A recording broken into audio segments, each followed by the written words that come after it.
aches in my veins, spilling facts is my quest. I'm breaking the mold, no mainstream appeal. Just a kid with a dream and a heart made of steel. I sift through the data, the left and the right. No bias, no agenda, just seeking the light. They laugh at my setup, my low-res stream, but my words cut deeper than the corporate scream. I guess I'm too raw, too rough, too plain, but I'm spitting my heart, not chasing some game. No corporate leash, no puppet on strings. I'm free in my words, see the truth that I bring. No big channel shine, no glitter, no fakes. Minimal effort, just me and my takes. I'm speaking the truth, let the whole world know. Small time streamer, but that's how I roll. Do my words hit hard, give the system the chills. Minimal effort, no budget, no frills. I'm carving my path, let the fire erupt. Small time dreamer with a voice that's enough.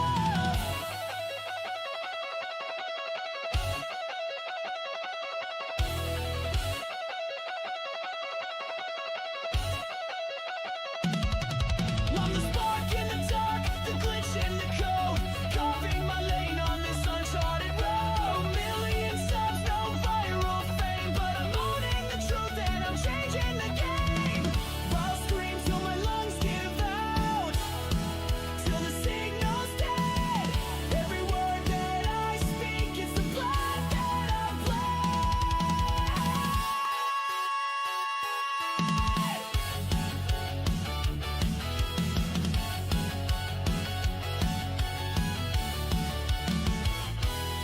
No big channel shine, no glitter, no fakes.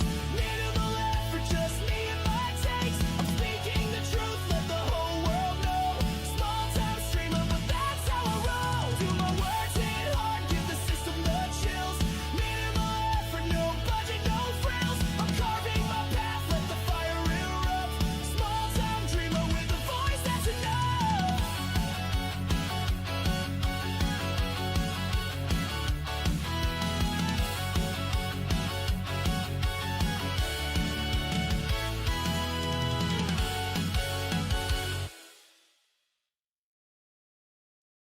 Hey guys, forgot to turn the microphone on. Hey, I am actually...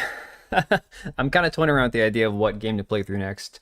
I was thinking of playing through my freaking...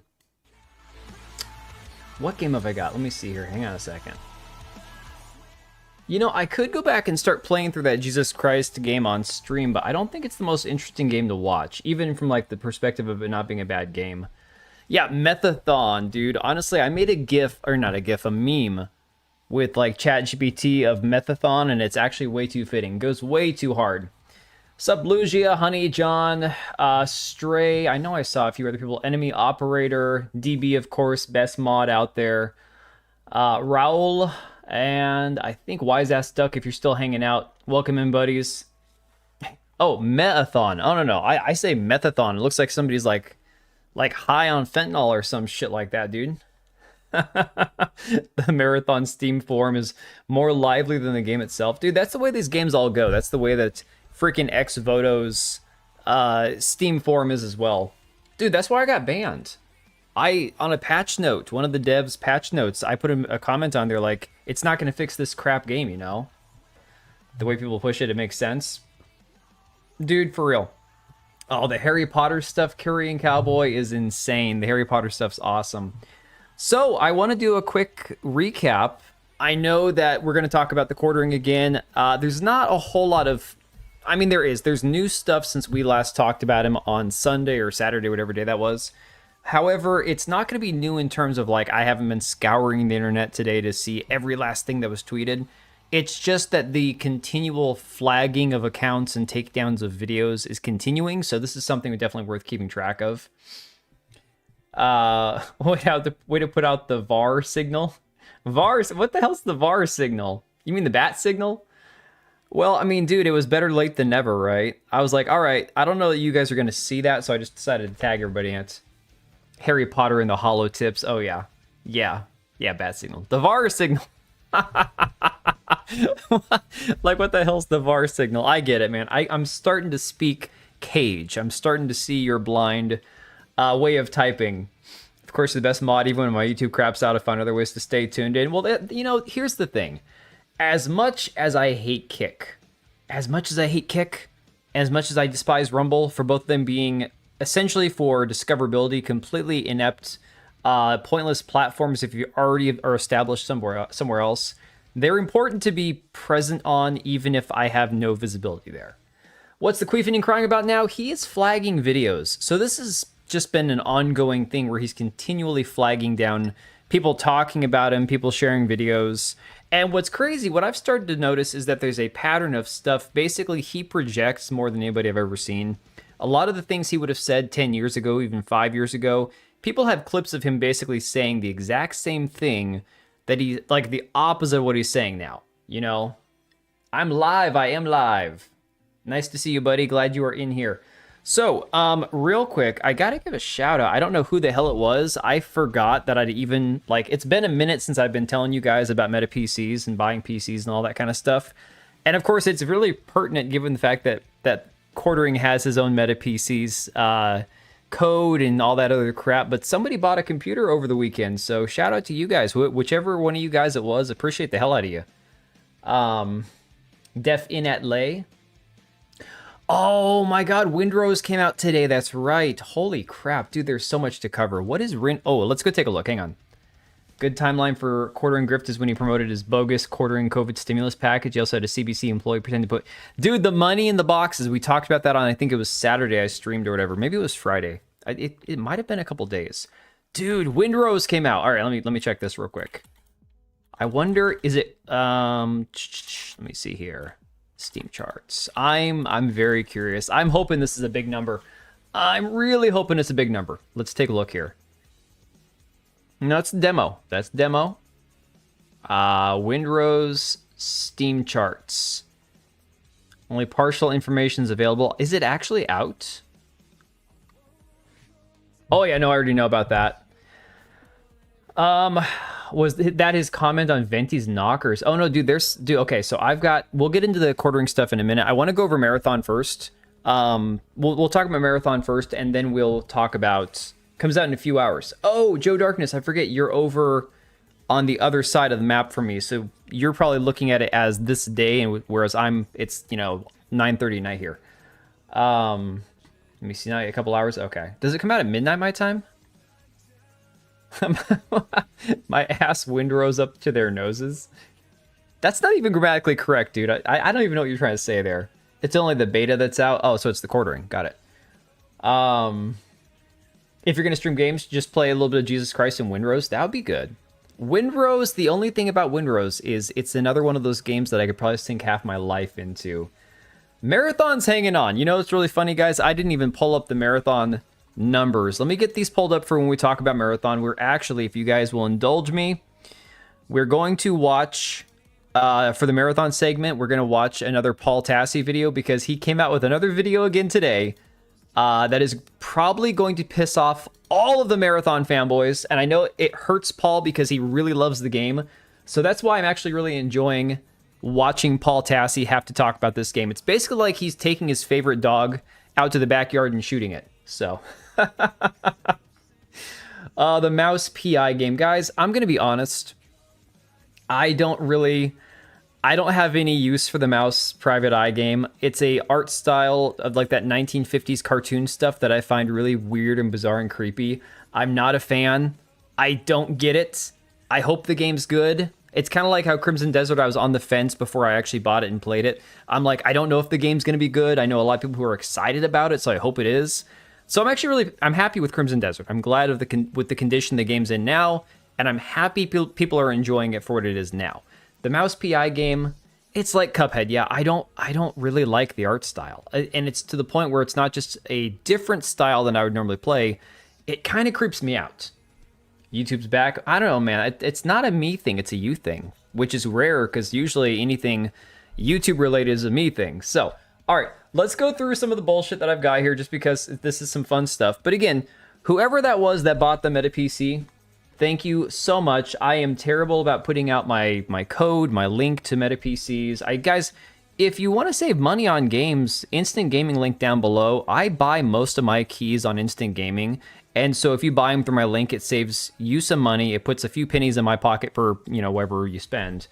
And I am not above saving money. Like, I'm not even gonna lie. The only thing about buying through Instant Gaming you gotta remember is you are not eligible for a refund on Steam, so it needs to be a game that you're sure you're gonna want. Just be careful, you know? 18,000 for Marathon? Yes, exactly. See, John, for me, I was born in 1986, so watching the cartoons from like the 1950s always gave me a weird feeling. I did not like it. It's the stupid battery backup on my work terminal always goes off at this time every week. Oh, okay. Troy Baker, of course. Troy Baker is like the Samuel Jackson of freaking video games. Him and what's her face, Jennifer English. All right. Somebody put this video out there. I have not watched it yet, more than the first 5 seconds. We're gonna get through this together. We're going to suffer through this. It says, "What happened to these people to make them like this?" Let me make sure the audio is loud enough.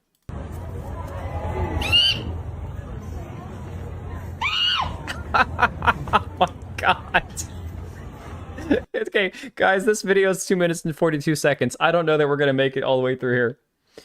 Whew. Well, see, okay, so Emilixel, the thing is, back in the day, because remember, I've built all the computers in my house from scratch. I own a Meta PC that I use at work, but that's only because I didn't want to take the time to build my own computer.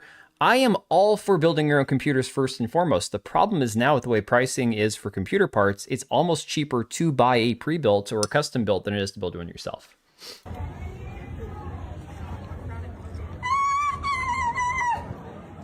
My god, they're doing impersonations. It's 30 bucks. Yeah, I'll probably wait a little bit on that one.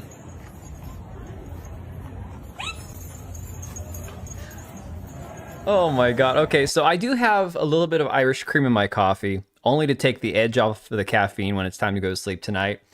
I don't think I have enough alcohol in here to counteract this.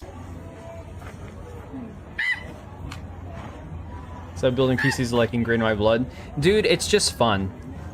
Is this autism? It's performative retardation. Wait.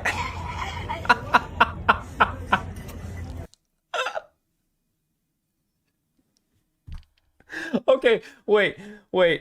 All right, no worries, dude. Oh my god. Okay, this might be the best one right here. This. Okay, furries or not being weird. This right here. I mean, that's a perfectly, like, a terrible waste of perfectly good cleavage. But look at the impersonation is spot on. Oh my god.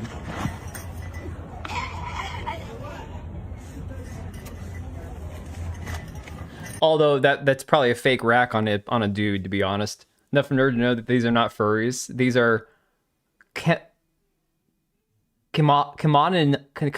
Mimis? What the hell is that? Iran's getting bombed instead of these people. I know, man.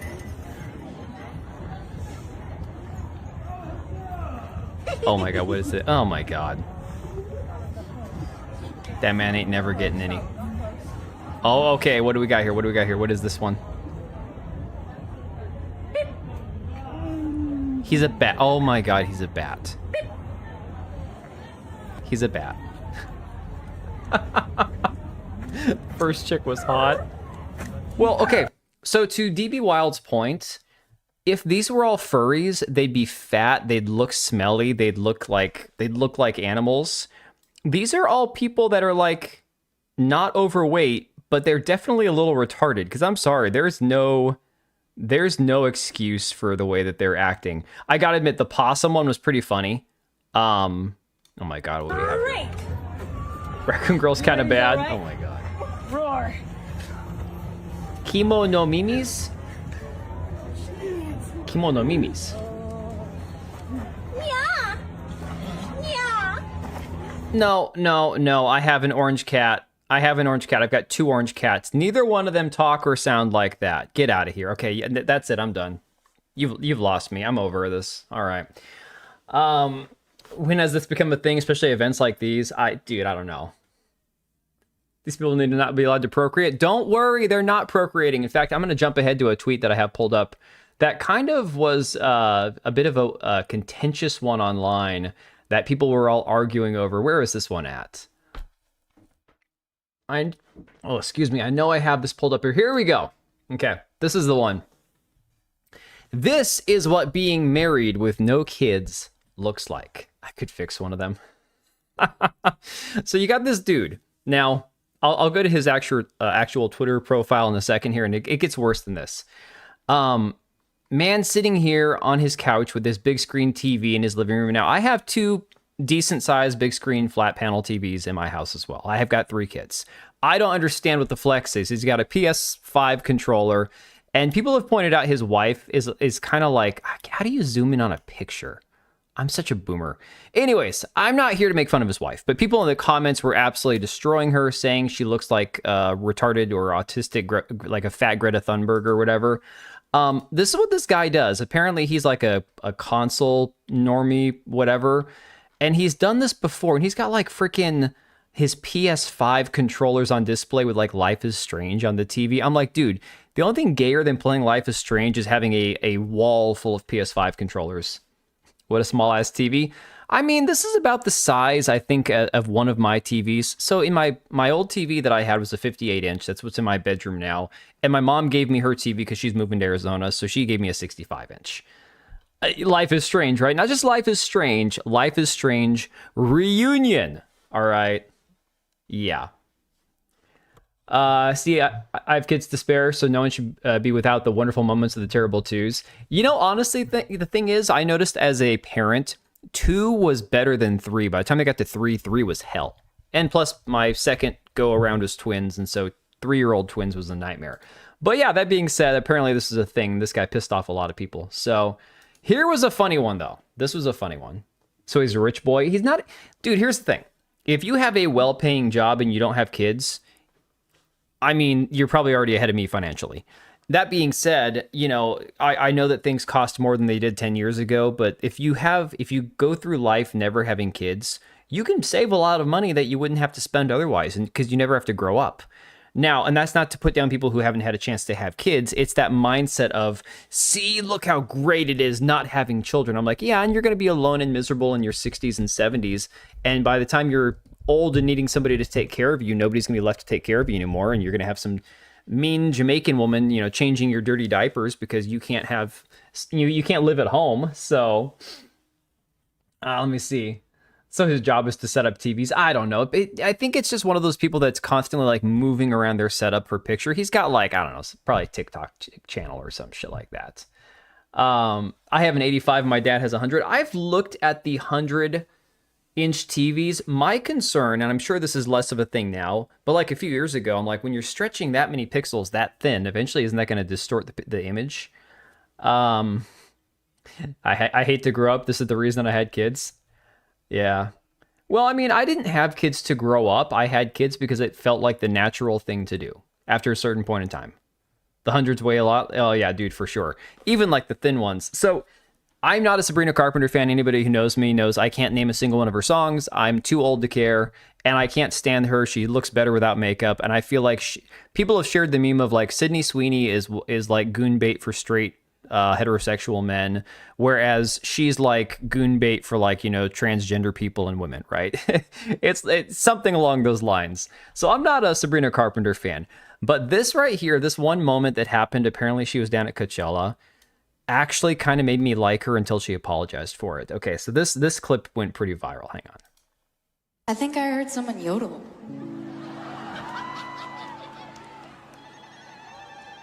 Is that what you're doing? I don't like it. The intensity of the face when she says I don't like it. It's like she's reading my freaking mind. Likes are gone from all channels. What channels are we talking about, Virgil? What channels? When he says mean Jamaican, he just means Jamaican. I don't know. I've known a few nice Jamaicans. She looks like a cartoon. Yeah, Cage, you're not a fan. I'm not a fan of Sabrina Carpenter the way she looks here. I don't like it. That's your culture, is yodeling? Is this Burning Man? What's going on? This is weird. So this got her in a lot of trouble, apparently, because it wasn't yodeling. It was some weird, you know, like the Arabic thing. And so she had to come out and apologize. But the memes have been great. You got this one here that says, when someone says something in Arabic at your concert, she dropped the woke act because she genuinely got the ick from the Muslim. Dude, the face is like iconic, man. And again, this comes from somebody who I absolutely have zero use for Sabrina Carpenter at all. So this thing just cracked me up. Excuse me, could you dial back the loudness and brownness, please? Oh my God. So she, of course, came out and apologized, says, my apologies. I didn't see this person with my eyes and couldn't hear clearly. My reaction was pure confusion, sarcasm, and not ill-intended. Could have handled it better. Now I know what a Zagruta is. I welcome all cheers and yodels from here on out. Like, come on. Whatever. Give me a break. Yeah, Allahu Akbar, exactly. That's Saharan battle singing, similar to the terroristic battle cry, yeah. She reminded me of that guy that gets up when women sign when he plays piano in public. Know her from Girl. I didn't watch Girl Meets World. I honestly, when Sabrina Carpenter got famous, like this iteration of Sabrina Carpenter with the skanky outfits and the lingerie and the man hating and everything being sexual, and her saying, "Don't sexualize me," even though I'm sexualizing myself, and how much she hates men. I didn't have a clue who she was. No idea. I didn't have a single living clue who this person was because I didn't watch her on TV. Hey, Empress. Glad I missed the furries because I was busy hearing it was bad enough. Well, they weren't furries. They weren't furries. Never heard of her until now. Oh, man, you're lucky. You are so lucky. Every channel for my subscriptions doesn't have the like numbers. Like this stream just has like and dislike, but has 0 numbers by it. Wow. Has anybody else noticed that? Dial it down. What? You think I'm going to get yeeted, Tekla?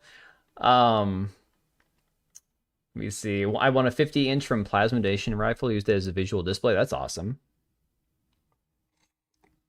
Your dad's TV is 160 pounds? Holy crap. That's insane. Oh yeah, the 3-year-old twin, that was a wonderful era. Well, it was only better because my oldest kid was 2 years older than my twins. So when I had my twins as babies, we had a 2-year-old. And then, of course, when they were 2, he was 4. When they were 4, he was 6. It's never been easy, you know? What'd you miss? Oh, not much. We're just getting into getting through the meaningless bullshit, the fun memes from the weekend, and then we're going to get into some actual news. Steven Crowder is saying, you'll apologize for this, but still won't apologize for filming a murder fantasy kill men music video at a real Catholic church, S-tier virtue signaling. And again, like that's what I said, you know, this was the one thing that could have made me like Sabrina Carpenter was this not giving 2 Fs about somebody else's cultural chanting. But again, this is the kind of person she is. It's the woke shit, whatever. I don't care. All right. So for any of you guys who actually are interested in Fable, talking about Fable, concerned about Fable, for me, Fable's dead. I played Fable 1 several times, Fable 2 once all the way through, and I think Fable 3 I gave up halfway through the game. Fable is not being delayed according to new information coming out. The rumor a couple days ago that Fable was going to be delayed, I guess is all bullshit. I don't know. Is she a new pop star? Yeah, she's a new pop star, and she was a child star, I guess, on Disney. What'd you say, like Girl Meets World or whatever? I don't know. When I was working retail, I bought the 85 I have today for $300. Dude, I mean, that's a great deal. That's really a great deal. Dude, that's why I shop at Costco. Costco's regular price for TVs are way better than most other places. And then if you could pick up either like the last one they have on clearance or like floor models. Dude, I picked up my bar stools in my kitchen.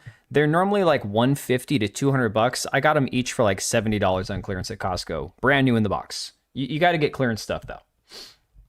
Rest in peace, Unable. Oh yeah, Lucia, that's right. You went and got a monitor or a TV at Costco, right? Yeah, and the best part is Costco, within a certain amount of like, I think it's like a year or two with electronics, you have any problems, you just take it back. They'll just take it back, you know? Oh yeah, LG, dude, I will not. So again, when it comes to buying screens, monitors, I'm more flexible on. Like my widescreen, my curved widescreens is Acer. This is an HP because I could flip it vertically. My wife's monitor over here is an LG. My son upstairs has an LG and an Acer. It's not. I don't really. Or he's got an MSI and an Acer or whatever. I can't remember. I'm not picky about monitors. When it comes to televisions, Samsung, Sony, and then LG. Those are the only 3 that I'll purchase. Maybe Philips if they're decent.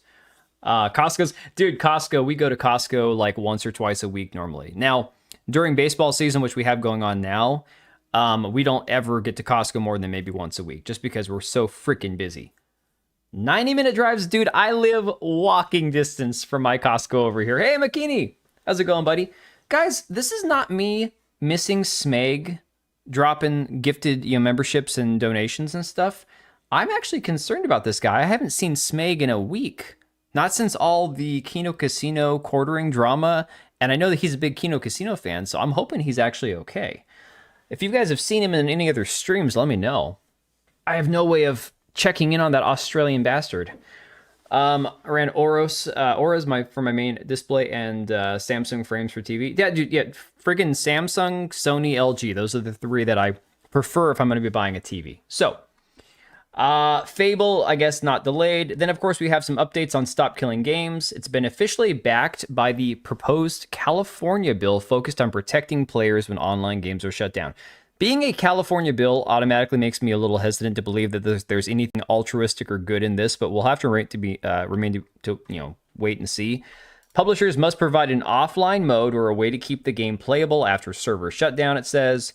If this is not possible, players should receive a full refund. The goal is to protect digital ownership and game preservation. This proposal follows growing concerns over games becoming completely inaccessible once support ends, especially after shutdowns like The Crew. Most gamers think that if players pay for a game, it should remain playable or be fairly compensated. It's crazy, right? Just crazy talk. Vizio's. So I've actually... Okay, here's the thing about Vizio. I have a Vizio. That was our TV in our bedroom for all these years until we swapped TVs around. It's just like a little 32-inch. The thing had problems right out of the box. Now, we got it repaired like a year later, and it's been working ever since. It's not a nice TV, but it has survived. I feel like he was in a Project Egg Roll stream for a bit, and that was this last Saturday. Okay, well, I mean, that means he's alive. I'm just hoping he's okay. It's like, I know he's not on Discord or anything, and so I'm like, all right. I just figured with all this Kino Casino stuff that he would have been around. If we pay for a product, we want to have access to it. I know, crazy, right? I can see the right wing being against it if California picks up the torch. Well, what I'm worried about is them compiling other crap into a bill. You know, the way that politicians are, all the pork that they cram into this shit. We finally get a win, it goes to some state's Congress and they say, hey, let's piggyback off of this Stop Killing Games thing and shove a bunch of shit in there that doesn't belong, right? Had a Vizio that popped out and couldn't even get a hold of customer service. I mean, yeah, as far as quality goes, I'm not very big on Vizio, but they did fix the TV that I had problems with, so at least I can't complain about that. Xbox Game Pass is apparently too expensive, says Asha Sharma. I mean, you're preaching to the choir here. I don't even know why I still pay for Game Pass. My kid uses it, but I haven't played a game on Game Pass in months, like freaking months. I'm trying to pass some decent bills, but corporate Democrats usually shut it down. Yeah, that's the way it goes. Single issue bills only, yes. Sick of having sandwich bills with one major positive and two negatives. Yeah, exactly. CEO Asha Sharma believes Game Pass has become too expensive. Dude, we were just talking about this, my wife and I. Everything is too expensive. Like, it's really hard not to get black-pilled these days. It's really damn near impossible not to get black-pilled about everything because everything has gotten so expensive that just paying your rent every month, not getting behind on bills, the cost of food and everything else, it's just gotten insane. Wyatt says it instead of announcing a price cut. That's a good question. Does she actually have the authority for a price cut? I don't know. I know she's the CEO, but I wonder how much of that she has control over. Yeah, no good releases recently. Not really a whole lot, right? Not hard to get Black Snape these days. It's not what I said. That's not what I've said, but that's pretty funny, actually. Haven't played on Game Pass in ever because I don't use Game Pass or a subscription service. Well, I was a big fan of Game Pass. I was a big fan of Game Pass when it first launched, and for a while, it actually had legitimate value. But see, once they decided on Xbox to stop charging you to play free-to-play games online, where for years you had to pay for Xbox Live just to play free-to-play games. Once they disabled the need to pay for basically internet access to your Xbox for free-to-play games, for me it's like, well, other than a few day one games that come out or some games that my kids don't own that we play through Game Pass, there's really no reason for me to even continue paying for Game Pass at this point. Yeah, it doesn't really feel worth it, right? Why is that stuck? I've had it for a long time. It's no longer feeling like there's any real value in it. Gaming's so expensive, therefore let's cram AI. Korean Cowboy, I will never be able to own a house. And I've made my peace with that. As long as they don't outprice me in this house that I'm renting now, I'd like to not move for a few years. You know, I'd like to be able to stay put for 2 or 3 years at this point. But who knows? I don't know. Game Pass was made for Redfall so that everyone can play that turd. Yeah, there's a few games like that. There are a few games like that. Phantom Dust, I've heard of. I haven't played it, though. Arranges to happen, then announce that if he had authority all along, profit from good press. Wouldn't that be great? Yeah, it's the releases, really. It's the releases, and if you don't feel like playing the day one releases and you have other stuff to play, then basically you're paying to have them at your fingertips, even if you're not playing them, right? MLS average age of people buying houses today is around 50 last I checked. Why is that stuck? The thing that I notice about people who are buying houses are the same people who are selling houses. So the only people who are really buying houses are people who sold their previous house to somebody else who bought their house who sold their previous house. It's this whole domino effect. Feel about Game Pass as I do about condoms. It doesn't feel good using it. Why keep doing so?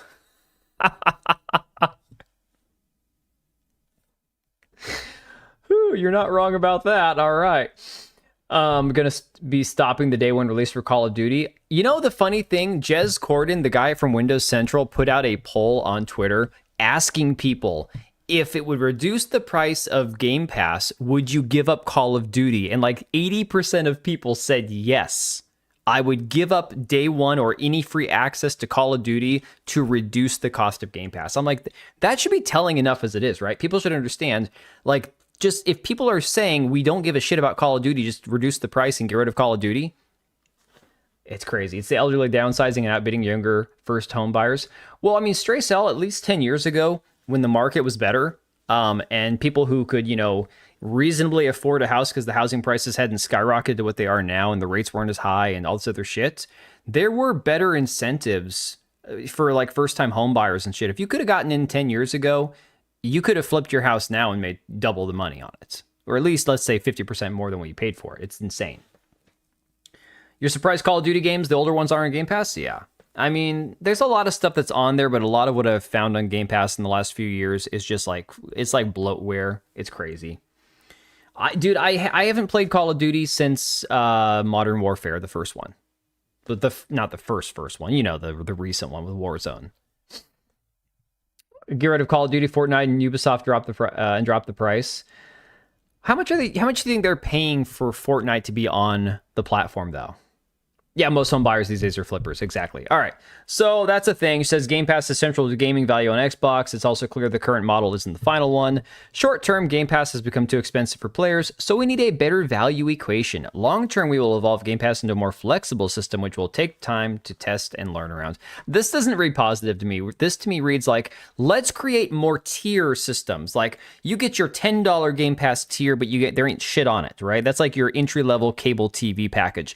The package that has at least the basic things you want to watch, well, that's going to be $25. Then, for your super premium day one Game Pass people, that's going to be like a $40 tier up here. That's what they're going to do.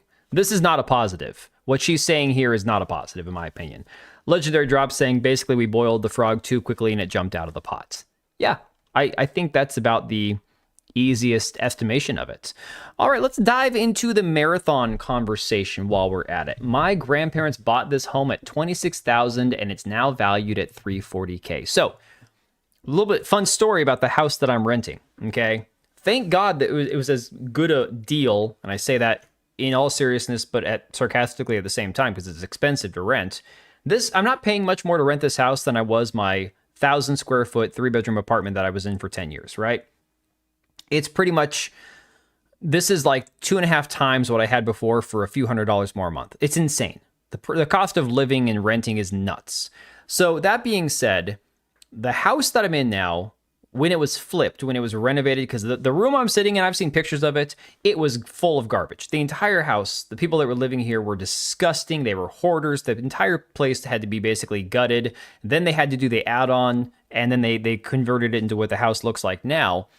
At the time that it was purchased, it was around, I think, like a $300,000 price range. It's currently estimated at over $800,000.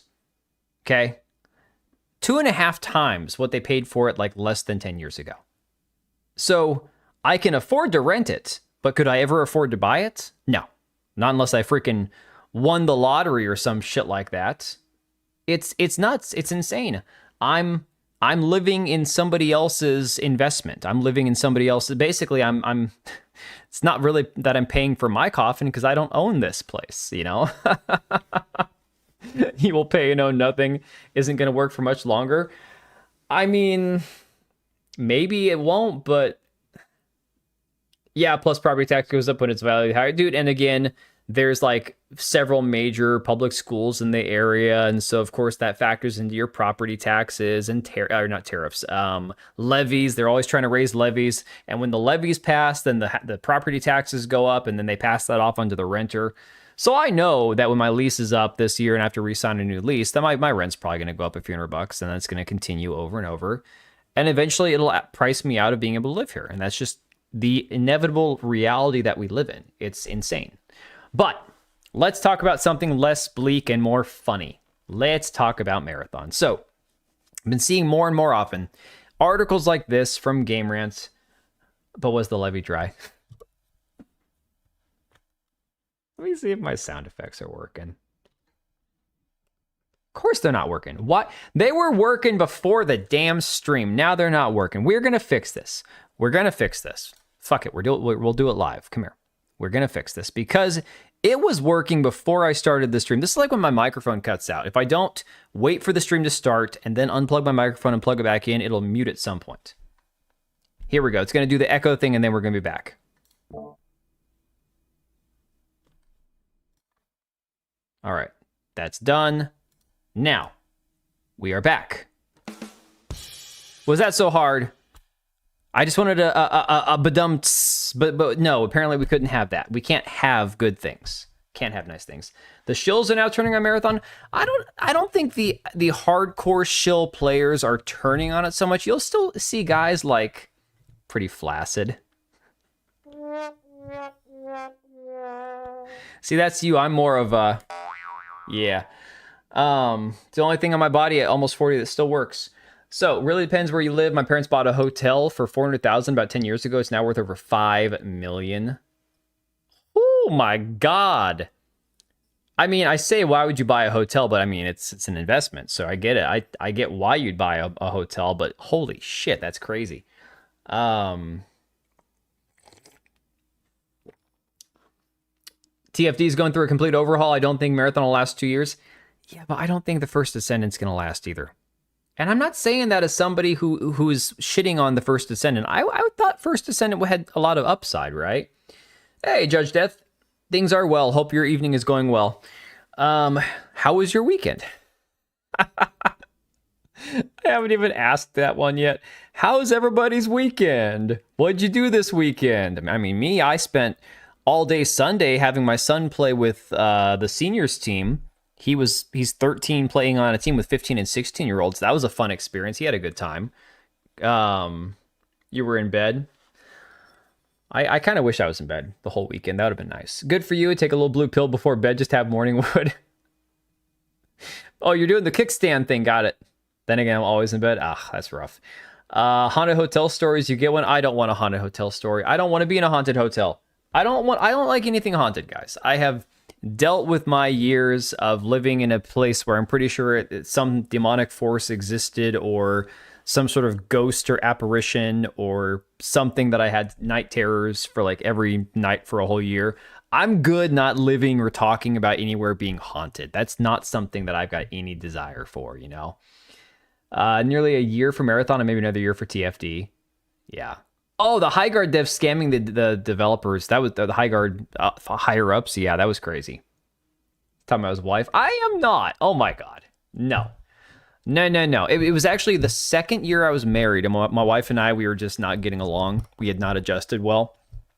Finances were extremely tight. We were living out on our own for the first time because we first got married. My brother still lived with us, so that was helping with the rent. And things were just kind of stressful and we were not happy, and she was on like birth control that was messing her up, and so we were just not in a good place emotionally. So when I was going through all that, I couldn't even talk to her about it because it's like we go to bed and we just wouldn't talk at all. So no, it was rough. That was a rough few months. Ghosts are not scary. Income tax is scary. I mean, yeah, I gotta finish up my taxes the next couple days. It's rough. Better about the ghosties dwelling where you are. Talk to them. Have casual conversation with them. Dude, have you seen that reel that's been going around? There's that guy laying in bed, and it's like when you live alone, and something about like living alone in a haunted house or something. And the guy is like laughing at something on his phone, and then he reaches up and does this, and there's a hand off screen that claps it, you know? Oh, they are 100% theft. You know, guys, I'm not going to go political. I don't want to talk about politics because, frankly, I'm so burned out on all of it entirely. But I will say, for anybody who is not at least slightly irritated, I knew it was not going to happen. But, you know, we were at least given like that little carrot was dangled in front of us about getting rid of the IRS, abolishing federal income tax, all these things. I knew it wasn't going to happen. It will never happen. I know, but it sounded so good, right? It sounded so good. No ghosts, just demons. I don't believe in ghosts, but I believe I don't know. That's a whole different ball of wax. I'm glad I'm not the only one. Oh, dude, yeah, I put it off. I'm putting it off. Yeah, too good to be true. Tell the ghost to do chores, easy, free labor. I mean, I'd rather just get my kids to do more chores than they do now. That'd be great. We're all livestock on this Masonic farm. Kind of feels that way, right? At least war is good for stock, though. Yeah, except I no longer have practically any investments because I had to sell my last bit of Ethereum just to pay, you know, bills and rent and shit. So I'm basically, when I look at my investment account, there's not much in there. So we vampires exist. See, if I was writing a vampire story, I've actually thought of this. Maybe one of these days I'll actually write a book. No one steal my idea, please. If any of you guys are creative out there, my thought is you do something where vampires, it's actually demonic possession, where essentially what happens is the vampire, let's say he's a host for a demon, so he's just a zombie body or something, like an ethereal possessed body from like hell. And when he bites the victim has the choice to essentially die or become a vampire. But the becoming a vampire is actually him accepting a demon to take over his body, which then becomes a vampire, and the whole thing continues, right? Kind of like demonic possession more than an actual transformation like into a mutant or something. So that's just kind of my thought for like a cool twist on like a vampire story, you know? Trans lesbian vampire game already exists. Sounds like a very anime story. I don't know. Well, Stray, I mean, odds are I'm never going to actually write a book, but it's just a thought I had. I'm like, how come nobody has ever taken that twist on it?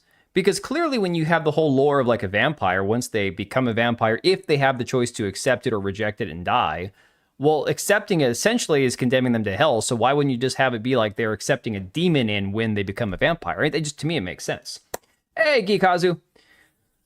Very anime story. I was actually looking. Somebody recommended. I think it was a Vernum recommended. Is it, guys? What is the anime Frieren? I can't remember.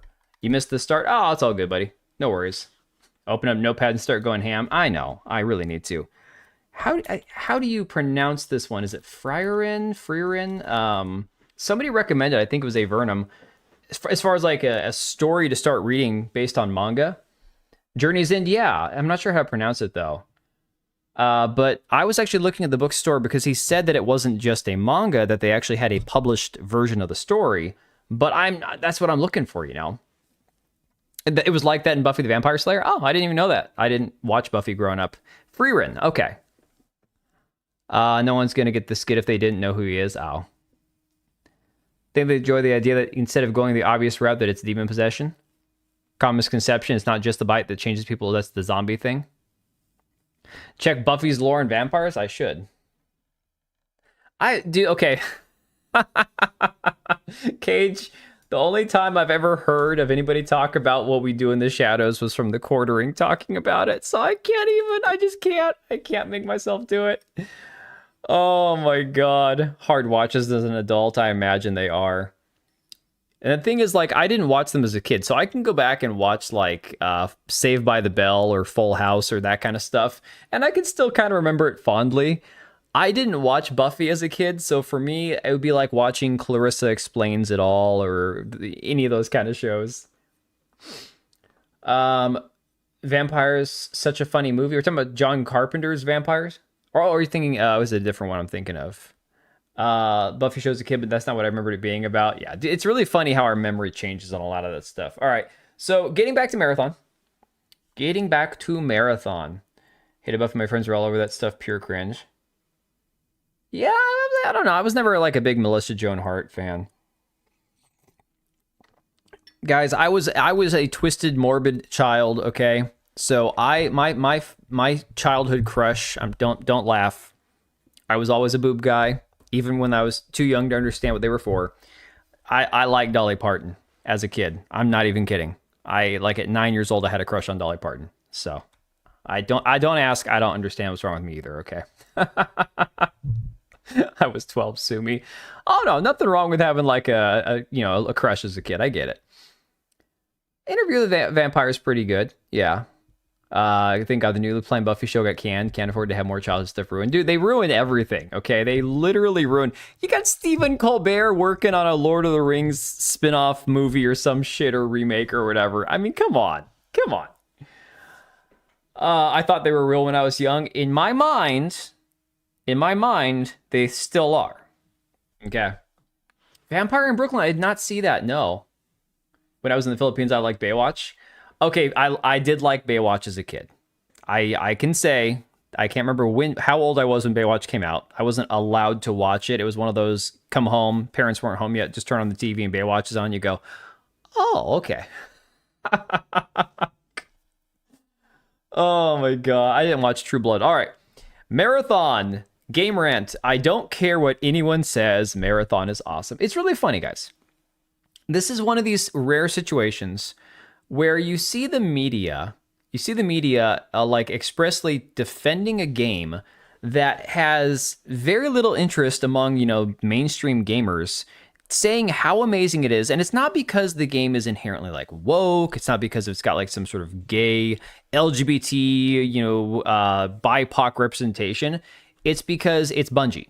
And while Bungie might have the same ideals as a lot of people in the media, a lot of people that work at Bungie, I mean, look, they've added all their freaking pronouns to all their promotional videos and stuff. Clearly, the mindset at Bungie is definitely more progressive, right? Yeah, journos keep showing for this game. There are people who are not, complete lunatic lefties like Adam Krigler, that guy that was a cast off from Timcast, who he fights every day on the hill that Marathon is the best game ever, okay? I don't understand it. I don't get it. He'll say it's because you suck at FPS games, but I guarantee if I jumped into any other FPS game, I'd hold my own against him just fine. I don't like the look of Marathon. It's quite simple, Yeah, the harder a site chills for a game, the higher the odds it's an objectively bad game, Susano, the thing is, I disagree that that's the only reason people aren't playing it. There are plenty of other games that people who are more casual play, even that are hard, competitive, games that need you to spend a certain amount of time to even get good at it, that I just feel like Marathon just isn't appealing. It looks like some sort of sex doll fetishist game. It's something, man. Obviously, you don't care about multiplayer games, and that's fair. But something I've noticed, I don't really have a preference between single player or multiplayer. I play both. I play both in what limited time I have. I enjoy so many different types of games. I don't have I probably have the most hours on my Steam account in FPS games, but I also like games like Black Myth Wukong. I like games like Elden Ring. I like games like Crimson Desert. All that kind of shit. So if it was a good game, people would be playing it. I think it's not just about whether it was a good game or not. I think it also goes back to the way the game looks. The overall aesthetic of the game, for whatever reason, you got people who are like, oh my god, this game has the best aura of any game I've ever seen. More of us don't like the look of Marathon than do. That's just the reality. Hey, QC Jerks. Welcome in, buddy. I want Myth Bungie to come back. Those games were fun. They're not coming back, dude. Oh yeah, there's rampant cheating going on in Marathon. There's a whole bunch of stuff, whole bunch of issues. I like ugly alt chicks, sue me. Hey, I'm not here to shame you for whatever you find attractive or desirable. It's just the reality that the only excuse I ever hear about this game, it's skill issue, skill issue. You suck at FPS games. You suck at games. You know, it's like, okay, at some point you guys have to rationalize it's not just about people bad at games. There are plenty of people who play milsim games, people who play extraction shooters like Tarkov, people who play first-person shooters religiously, who could destroy the average marathon player if they were to pick up this game, who just have zero interest in getting good at this game. And the overall problem is the aesthetic, the vibe of this game from the get-go. You know, it's a reality. It's a badly made PvP game. Takes way too long to get a decent setup to be able to work, be worth a damn. Well, and Black Cat, I know you've been playing this game just for shits and giggles. Didn't they just recently nerf the knife damage? Because it was at one point where if you're good enough, you can go in as a solo player like a Rook or as a free kit player, and you could go through and just knife an entire lobby. And I guess that was a problem because, you know, people were going in fully kitted and they're getting killed by some guy, some rat with a knife, right? I wish I liked multiplayer online co-op beat 'em ups though. Yeah, I mean, I like multiplayer online games. I don't mind. I tend to play them a lot solo, but like I play a lot of like PvP games and stuff, PvE. I mean, it is what it is. Those bastards deliberately shit on my gameplay. Exactly.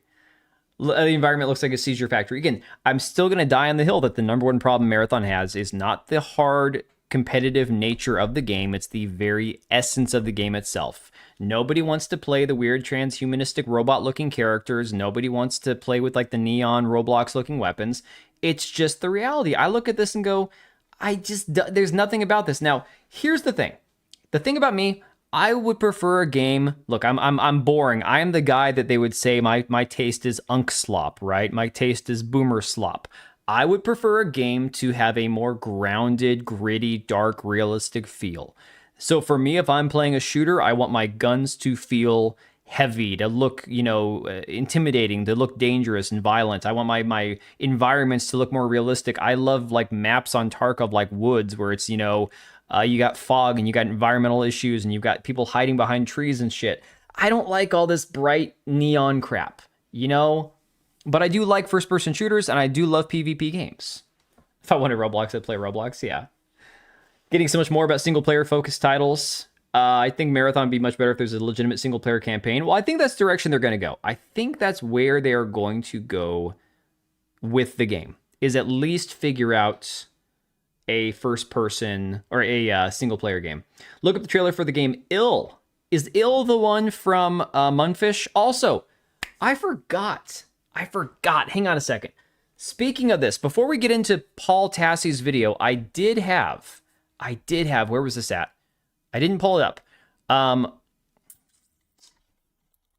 So what was that game?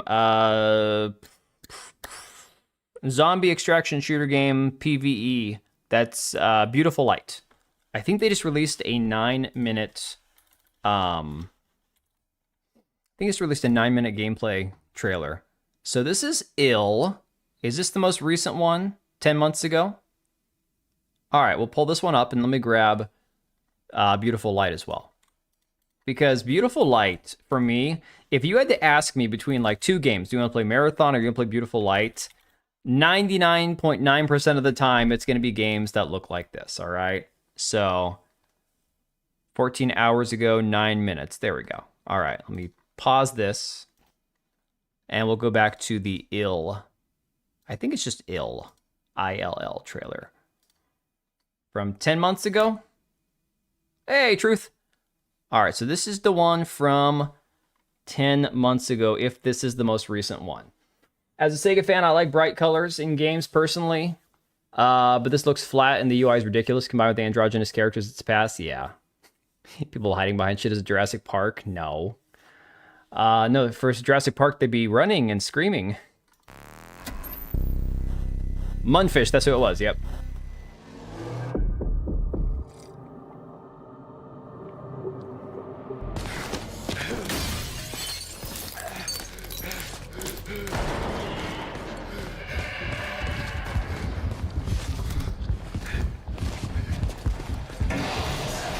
Big boy.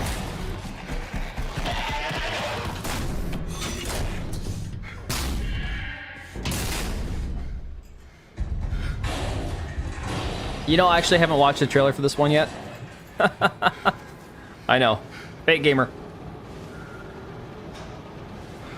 I need to add it to my wish list, for sure. Hey, Susano, thanks again for sending me that copy of The Witcher. I need to actually download that. I think it's a pretty small game. It's the enhanced edition, though, right?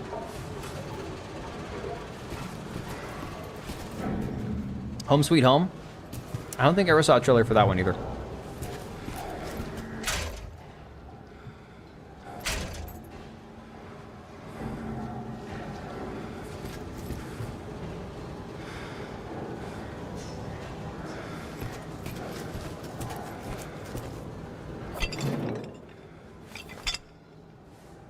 Yeah, bust that shit. Come on.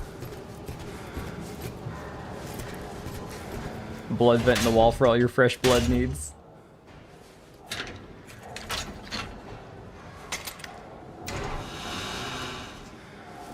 You wouldn't. It's my house. Oh my god.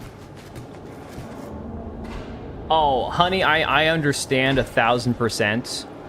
I will say, though, the one trailer that I watched that I am 1000% confident that the game will deliver and exceed on is Mortal Shell 2, because Mortal Shell 1 was good. It was really good. I really enjoyed that game. So I have full confidence Mortal Shell 2 is going to be even better than the trailer lets on. But yes, I agree most of the time. I'd be very skeptical. Come on, pick that shit up.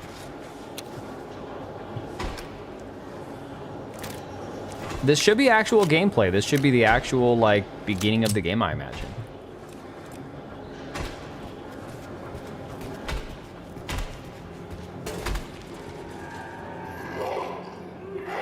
Come on, put a bullet in this end. There we go. You've only seen the cinematics?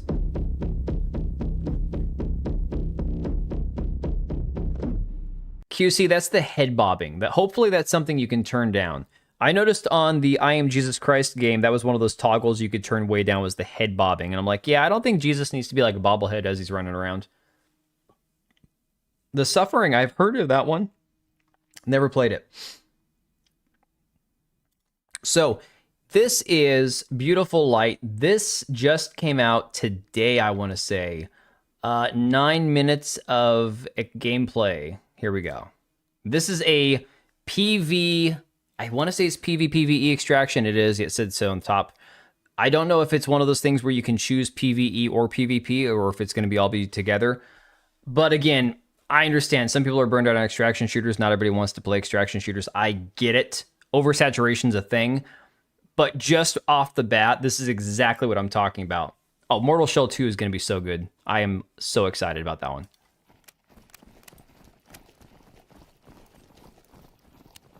And maybe it just means I'm old, right? Maybe I am just a boomer. Maybe I'm just an old fart with a very limited taste in games. I feel like the resolution's really low. It is. Let's go 1080p on this sucker. This isn't the release version of the game either, to be clear. I should request access then. I'm still, I think I'm going to be in the future playtests for God Save Birmingham. And then, God, Vindictus, that playtest ends on the 16th. I got to play some more of that too. It's not age's experience. It's also personal preference. So old you can't see straight anymore. I would say a certain amount of it is just comes down to personal preference, which I'm fine with. I get it. I mean, I'm not going to apologize for my taste in games when it comes to, like, I prefer the more military-looking shooters. That's just the way it is, you know? Work on my own game and have Unreal 5, but it's a learning curve. Dude, for real. I mean, so many things are. Let's move the chat up here. Hang on a second. You like what you like, indeed. Yes, Windrose is coming out today. I'm very curious tomorrow to see how that game does. I'm anticipating Windrose is going to have a massive launch. Like, very big launch, but who knows? I mean, if the $30 price tag people were talking about is accurate, that is going to limit it to a certain extent. And not like 30 bucks is the most expensive thing ever, but it's a reality that, hey, every little bit of money counts, right? But we'll see. Oh, dude, the thing that, the first and foremost, the biggest part of the games like this that have that appeal to me, not just the environment, it's the gunplay, right? So when you have a game like Marathon where the guns look like ass, and there's like zero recoil on practically any of them, I'm like, okay, I just don't care, you know?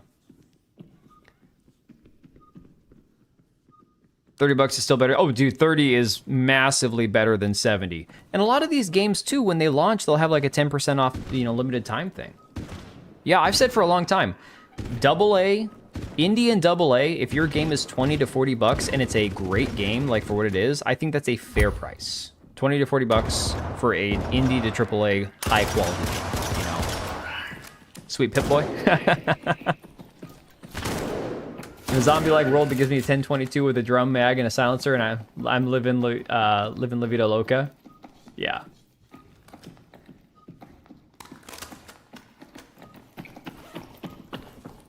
Maybe silencers are harder to come by in this environment. I don't know. I'm kind of getting GTFO vibes from this, though, to be honest.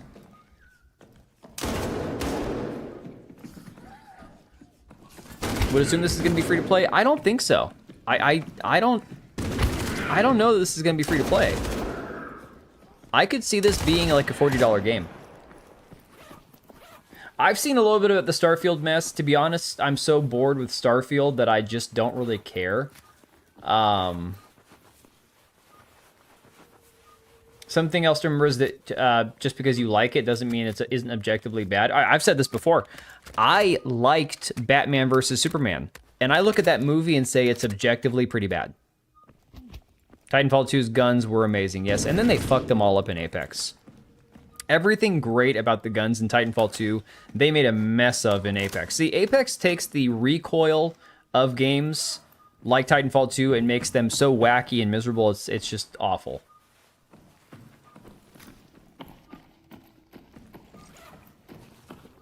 Oh, it doesn't have single player. I get that, but I don't know. You got to remember, Arc Raiders, Marathon, a lot of these extraction PvEVP shooters have all been 40 bucks. So I wouldn't be surprised if this one had a $40 entry price. I would love if it was more like 30, 20 or 30 bucks would be fantastic, but who knows? Devs are so pissed GTA 6 won't be 100 bucks, makes me laugh. Do they know that for sure that it's not going to be 100 bucks? Did somebody say it wasn't going to be? I've been kind of ignoring the GTA 6 news because I just don't care. Does it have a UI at all? I don't know. I'm not seeing one. I mean, all he has is a little ARM computer so far that I'm noticing. There's no other... Like, there's like no heads-up display at all. There's no ammo counter. I mean, this could be really interesting. I don't mind hardcore experiences like this. They'll add bonuses just to get to 100. The devs have been public in their anger at that. Oh, interesting. The first Fear game. 22 cal, high ammo count, silent. I think the 9mm 22 ammo is probably totally overabundant. This is PvPvE, but to what extent, I don't know. I have no idea. Right, Judge Death, but unfortunately, most people still will. There's not a world that exists where Grand Theft Auto won't make money. That's just the inevitable reality we live in. Now, does that mean that everybody's going to buy it, especially if they make it a disaster? Of course not. I mean, there's a lot of people who will probably pass on it if it's a piece of shit. But GTA is such a normie brand that there's no way they don't make money on it.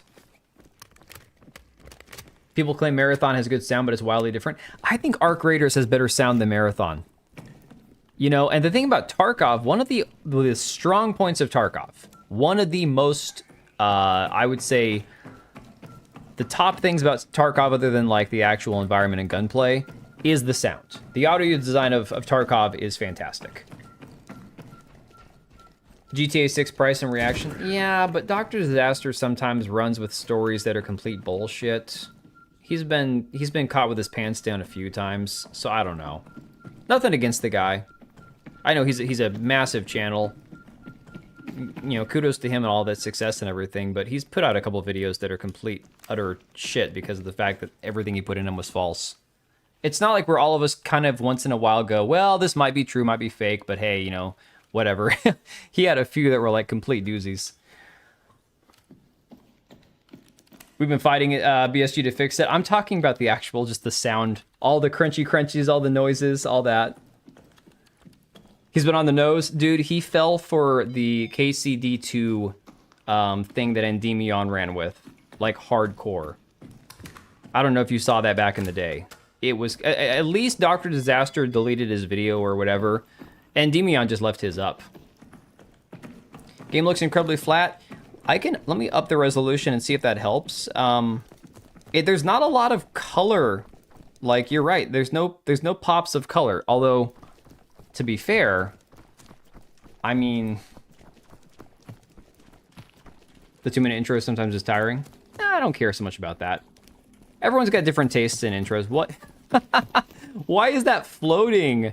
Dude, that makes me think of like Stalker or something.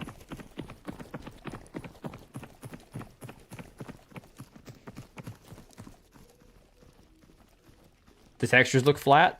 That might have also been the resolution. Nothing's too big to fail. I would agree with you, except honestly, I think GTA is too big to fail. Like, at least currently, people are... Look, it's the game of the decade, right? And you're talking to somebody who's never played a GTA game in his life, and I understand the cultural impact that GTA has, Dude, Yellow Flash's live stream, I wanted to tune in and see what they had to say about the quartering the other night. And it was like a 30-minute intro. I'm like, bro, holy crap. Hunt Showdown, but modern. The thing about Hunt Showdown, I think that definitely... Hunt Showdown has a really good vibe. Like, the actual flow of the game. The game's full of hackers and cheaters. I remember when I gave Hunt Showdown about 2 weeks of my attention and I stopped playing it, I got killed so many times by cheaters, it was insane. People that shot me through walls on the other side of the map and shit. But the actual fear you feel playing it was pretty good. All right, so that was the entire 9 minutes. Huh. All right, well, that's something. The res bumped helped. Can't stand Geeks and Gamers or Yellow Flash. Dude, QC, this is the reality we live in. There are so many existing YouTubers who cover a lot of the same content from different perspectives, from different angles, but unfortunately, a lot of times they all kind of run together. That different strokes for different folks is a thing, but at the same time, the oversaturation of topics does also lend to, I would say, nitpicking. And I'm not saying you're nitpicking, I'm saying this happens to me a lot personally, where you kind of start picking and choosing who you watch and who you don't, Love how the Dragon Quarter Pounder. I mean, everyone does. You zoned out about 20 minutes in. Yeah. Well, here's my thing. Reminds me of Metro. By the way, new Metro game soon. Oh, is that confirmed? I can't remember. They may have wokeified GTA too much to be saved. I mean, here's the way that I would perceive, again, from an outsider. I don't care about GTA. I'm not going to play it. I've never owned one. I don't care. Enjoy it, don't enjoy it. I couldn't care less. GTA is not my franchise. I don't care. As somebody who just knows the cultural impact that GTA has is massive and profound. You seem like you talk like this even when the camera's off. Yeah. Yeah, no, that for real. 100%. I don't mind Yellow Flash Geeks and Gamers, but there are people that I prefer more. That's a good way of putting it, Korean Cowboy. Oh, Metro 2039 trailer in 2 days. Okay. How much do I bet the reason it's taking so long is they had to rewrite GTA 6 story? Maybe. I mean, that's possible. Although, I've got such mixed feelings. This is the funniest thing, guys. Like I said, as somebody who's not a GTA gamer, somebody who doesn't really care because I'm not going to buy it and I don't care if it's good or bad, I've got such a weird feeling from like the main characters of the game. On one hand, I'm like, okay, the female character, she's kind of hot, kind of cool looking character. The other time I'm like, I kind of hate her. I don't know. It's really tough. Is as real as my huge penis. That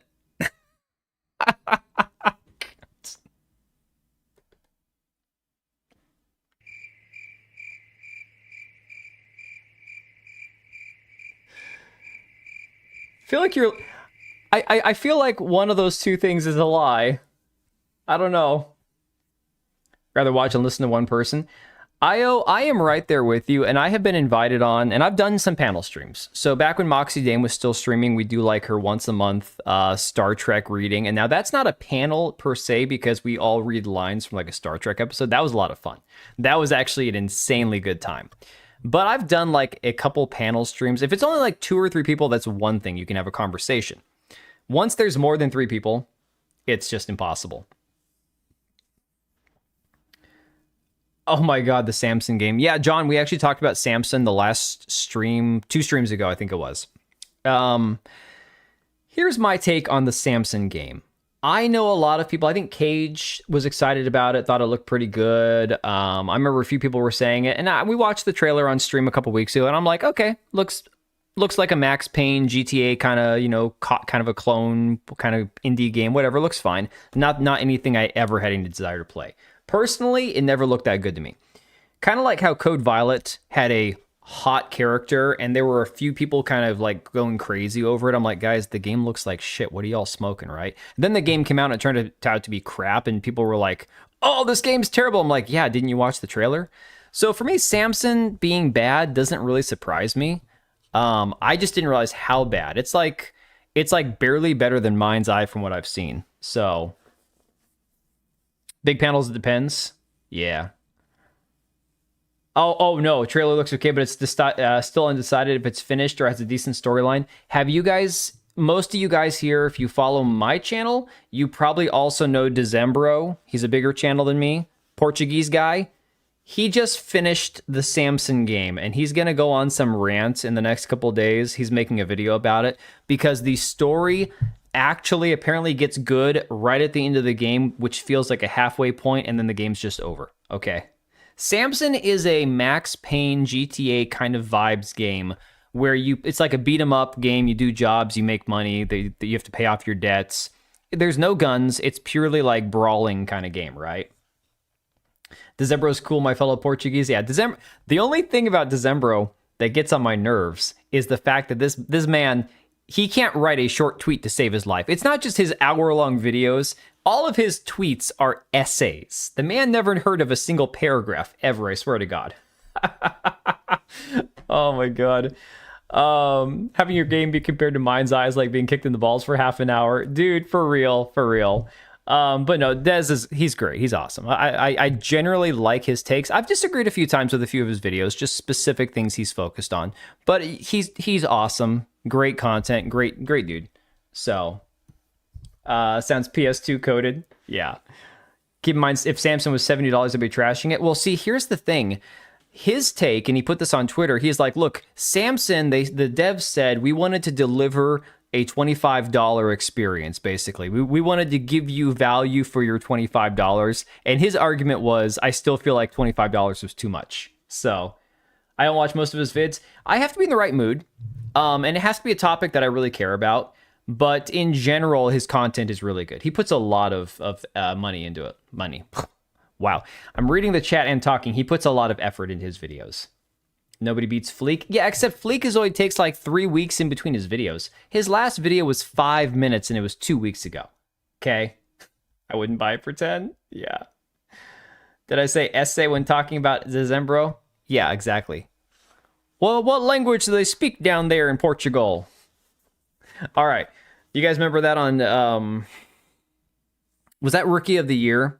The one baseball player is like, man, them Portuguese kids are smart. I saw a video, they were down there, and every one of them kids is speaking Spanish.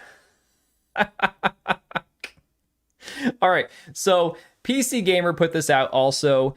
5 hours ago from Morgan Park. You know, Morgan Park, he has legendarily terrible takes on his articles, saying a free kit frenzy mode for cheapskates arrives in Marathon this week. Now, I don't know anything about what this mode is, and frankly, I don't care.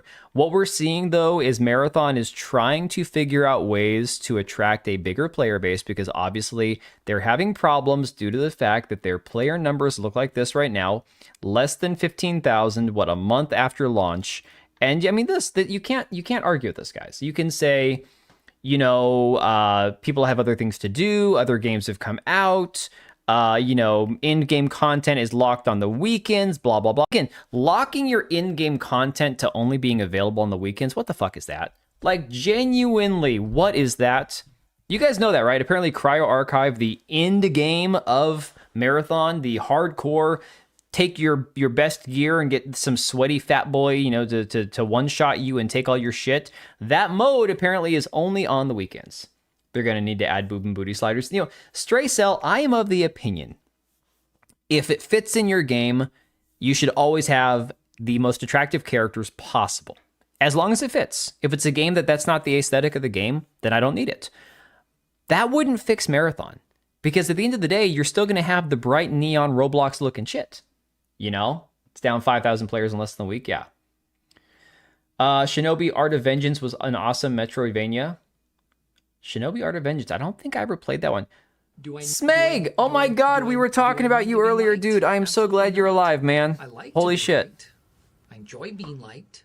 And it has nothing to do with the gifted memberships, dude. I swear to God, I was like, yo, we haven't seen Smeg in a week. Has someone done like a wellness check on him, man? It's not going to fix Marathon the same way it wouldn't fix 1348X Voto. Dude, I know. I saw memes, dude. I saw memes about it, and I'm like, it's not going to fix anything. Oh my god. DB, did you see that message on Kick? I know you're not a mod over there, dude. It's okay. I just y'all, this is why Kick is insane. Smeg with the 5 gifted. Thank you so much, dude. I hope you have been well. I hope you have been enjoying the hell out of all the Kino Casino stuff. I know you're a big fan. So that's why I've been covering this stuff the last few days. I'm like, I imagine Smeg is having a great time with this shit. Marathon's actually going to die then? Yeah. Anyways, DB, I need to mod you up on Kick. Not that I care, because Kick for me is a completely worthless platform. But anyways, how long till we're sub 20,000 for a 24-hour peak for Marathon by Thursday? At this rate, dude, the 24-hour peak is 23,000 players. And remember, 70% of players are on PC. So let's do some simple math. This means for their 24-hour concurrent peak, if 23,000 is 70%, then can't we argue? I mean, I'm not going to try to pretend to do math in my head right now. I see the message and it's thought-provoking. That's what, around 30,000 players across console and PC total for a 24-hour peak, which means that maybe you're getting, what, 60 to 80,000 total for a entire day across all platforms. Again, they're not adding to that 1.2 million in sales. They're just not. The shills are now claiming the June update will save the game. Okay, let me show you guys something. Let's click off of Marathon. Let's go to Arc Raiders. Arc Raiders, and this is a game I love. I love Arc Raiders, but it's not a game that I've played in probably 2 months. It's been a while. I've had other games to play and other things to do. So this game has taken a back seat. I still think it's a great game. However, 9,820.29 is the other 30%. So what, like 32,000 players total for a 24-hour peak? Arc Raiders is down to 50,000 players or less right now, right? And in here, in the last month, there has been updates. There have been several updates. This one right here, the Shrouded Sky update, came out February 24th. It didn't move the needle, okay? It really didn't. So you had 280,000 players there on Sunday, 22nd of February. And then the update was the 24th, and their player concurrent peak was lower than the previous Sunday, and it's never been that high again, you know? People are still rabid for Destiny despite that. You thought it'd be way less for Marathon or for Arc Raiders? Anytime it's promised an update will save a game, it's guaranteed to die pretty much. Yeah. Yeah. And I'm not saying that Arc Raiders is going to flop and that it's doomed. This is a game that's, guys, this might be the most successful extraction shooter of all time. It's been out for like 6 months, October to April. Yeah, so like 6, going on 7 months now. Clearly the game has made a shit ton of money. They're having like a movie or a TV show spin-off. The game itself, whether it is dead in 3 years or not, that's irrelevant. They made their money and then some. Plenty of money made. People had fun, blah, blah, blah. Take 23,000 divided by 7% gets you about 33,000 player overall. Subtract the 23,000 Steam players, 10,000 max rated players combined. Yeah, so I'm looking at for the entire day, though, because, again, that's just the peak. You got to figure people filter in and out. So maybe, 50,000 to 60,000 across all systems for the entire day. Obviously, the peak is different. Yes, Arc Raiders already succeeded is the difference. Exactly.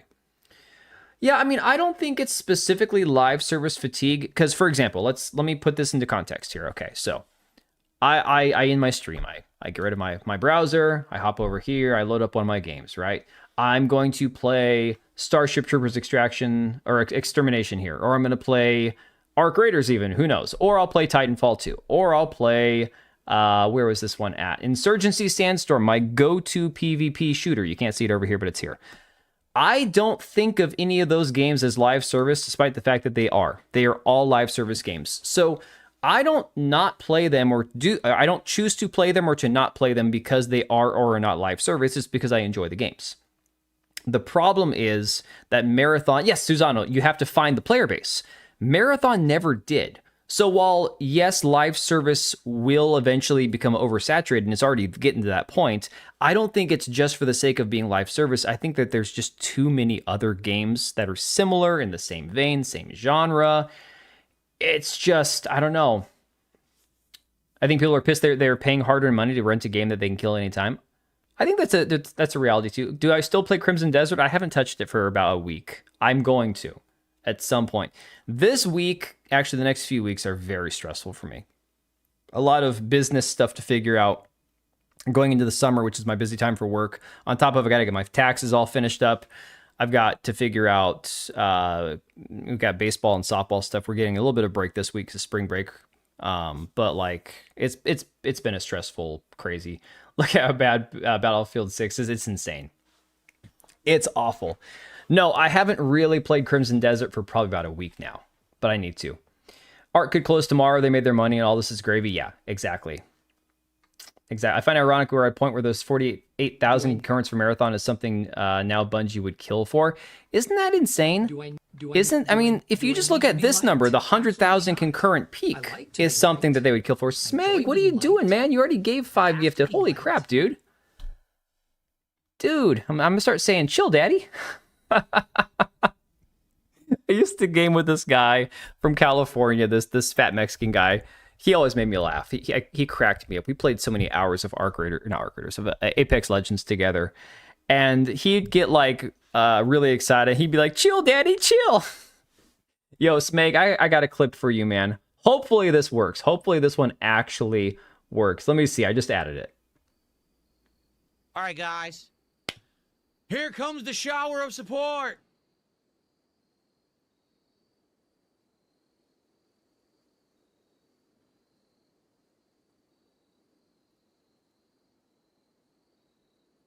All right, let's continue. Oh my god. Yeah, I love Darkside Phil. I don't know how anybody can stomach watching him for more than like 5 minutes at a time, but man, good for content, that's for sure. The golden shower of support. That's all for you, Smeg. Thank you again for the total of 10 gifted memberships. Holy crap, dude. People would pay $10 to pee on him. He would take $10 to let you pee on him, probably. Let me see. Will you please do Meg Tries It? What are you talking about? Meg Tries? I don't know what that is. Lisa's a better gamer than RTUSA. But does anybody watch RTUSA either? The only thing I know about review tech is he has beef with everybody, and the man has like the biggest, floppiest tits ever, and he can't ever keep a shirt on. DSP's better than Takahashi? Oh my god, that's a name I haven't heard in forever. Let's see. There's no love put into those games. It's a product. Shady monetization tactics, nickel and dime. Yeah. None of my friends want to play it. I don't want to play it for extraction shooters. We play Hunt Showdown. No reason to switch to this. If this game was out 6 or more years ago, maybe it'll succeed. Yeah, for real, dude. Yeah, for real. So again, just comparisons to what they are, apples and oranges. And I still want to say, obviously, Marathon and Arc Raiders are 2 different types of games, sure. But you do have to look at them. They're in the same exact category, for God's sake. So you do have to treat them fairly, right? Treat them evenly. Floppy, have you not seen RT USA's ginormous tits, man? Middle Effort Gaming tries it. It's DSP scam to pay to see him eat food. Hey, Vernum, I was mentioning you earlier. It's all good. Don't worry. Nothing bad. Didn't talk about anything I care about. I don't like his chats last I looked. Haven't seen them either. No one wants it. DSP and RTUSA, they're all just like the lolcows of the internet, man. It's crazy. Will I need to be alone for a while after I see them? God, I hope not. I hope not, man. No. I used to watch RTU, unironically, but when he started doing the shirtless streams and talking to ceramic roosters, I Oh my God, why are you talking about RTUSA's tits? Oh, it was because I was at the bookstore. Reason I was mentioning you earlier had nothing to do with RTUSA's tits. I was looking for what we said. It's pronounced Freerin. I was looking for the actual novel set of those books in the manga section because I couldn't find them by author anywhere else in the bookstore. I need to look online at the used bookstore's website. We all used to watch a lot of people before they went nuts. I didn't. I was a normie. All of you guys, I was never online as much as I've been in the last 4 or 5 years of my life, okay? Prior to 2020, prior to COVID and the entire world going fucking insane, I used YouTube to listen to music and to fix things that broke around my apartment. That was it. I mean, one of my proudest accomplishments was watching a YouTube video to fix my broken Xbox, okay? Like, I was like super normie. Work, play video games, take care of the kids, work, go to the gym, play video games, take care of the kids. That was it. You know, 100%, that was all I did. DSP describing what he sees with Nintendo Virtual Boy because he can't stream the device was hilarious. I saw that. That is just beyond pathetic. Not hard to lose 90 pounds when you're half a ton. No shit, dude. Holy crap. Okay, so then I saw tweets like this. This John Carlo account has been one of the most annoying marathon shills I have ever seen on Twitter. He just does this for the love of the game. He's not even monetized, no blue check mark. He's just doing this shit for free.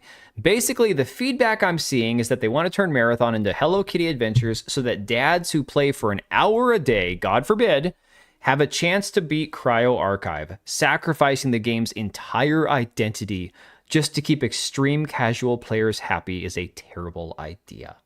Okay. So, I quote tweeted and said, Bungie can keep Marathon as inaccessible as possible to the average gamer, and y'all can watch it die a slow, painful death. Which I think is pretty much what they're hoping for. They don't want those dirty, filthy, nasty casuals to play their game. Oh no. No, they want it to be as hardcore, sweaty, inaccessible to the vast majority of people as possible. Yeah, QC jerks, I don't understand that either. Look, you're looking at a guy who fits the bill of the casual. Dad, you know, not a streamer. Like, I stream a couple times a week, but I'm not a streamer when it comes to, like, gaming. I don't spend 8 to 10 hours a day streaming a video game for 5 days a week, right? I've played video games since I was a kid, but it's not something I do all the time. And I could play Tarkov, I can play PvP shooters, I can do all those things. Sure, I'm not going to be the number one on the leaderboard, and I'm going to have to learn how to actually, you know, use the weapons in the game and all the items and the maps and navigate all that shit. But it's possible to do. I've done that before. It's not like it's impossible. But these guys are treating it like if they make it at all in any way more approachable or accessible to people who can't just know life the game, that it's all gonna be like a bunch of 4-year-olds running in there making it like freaking Roblox or some shit. If you're not streaming, this is real. God. Oh my God. Game's already accessible now. The shills are adding the fuel to the fire. Well, what they're making it is that people don't even want to touch this game because unlike most games, where sure, every game's going to have an annoying group of fans, right? This is just every fan base has a small group that's annoying as shit, guys. This is reality. This is like, you know, human psychology 101. But what the crazy part is that they're not telling you is that the core fan base of Marathon are insane fruitcake weirdos who are just like, they don't do anything.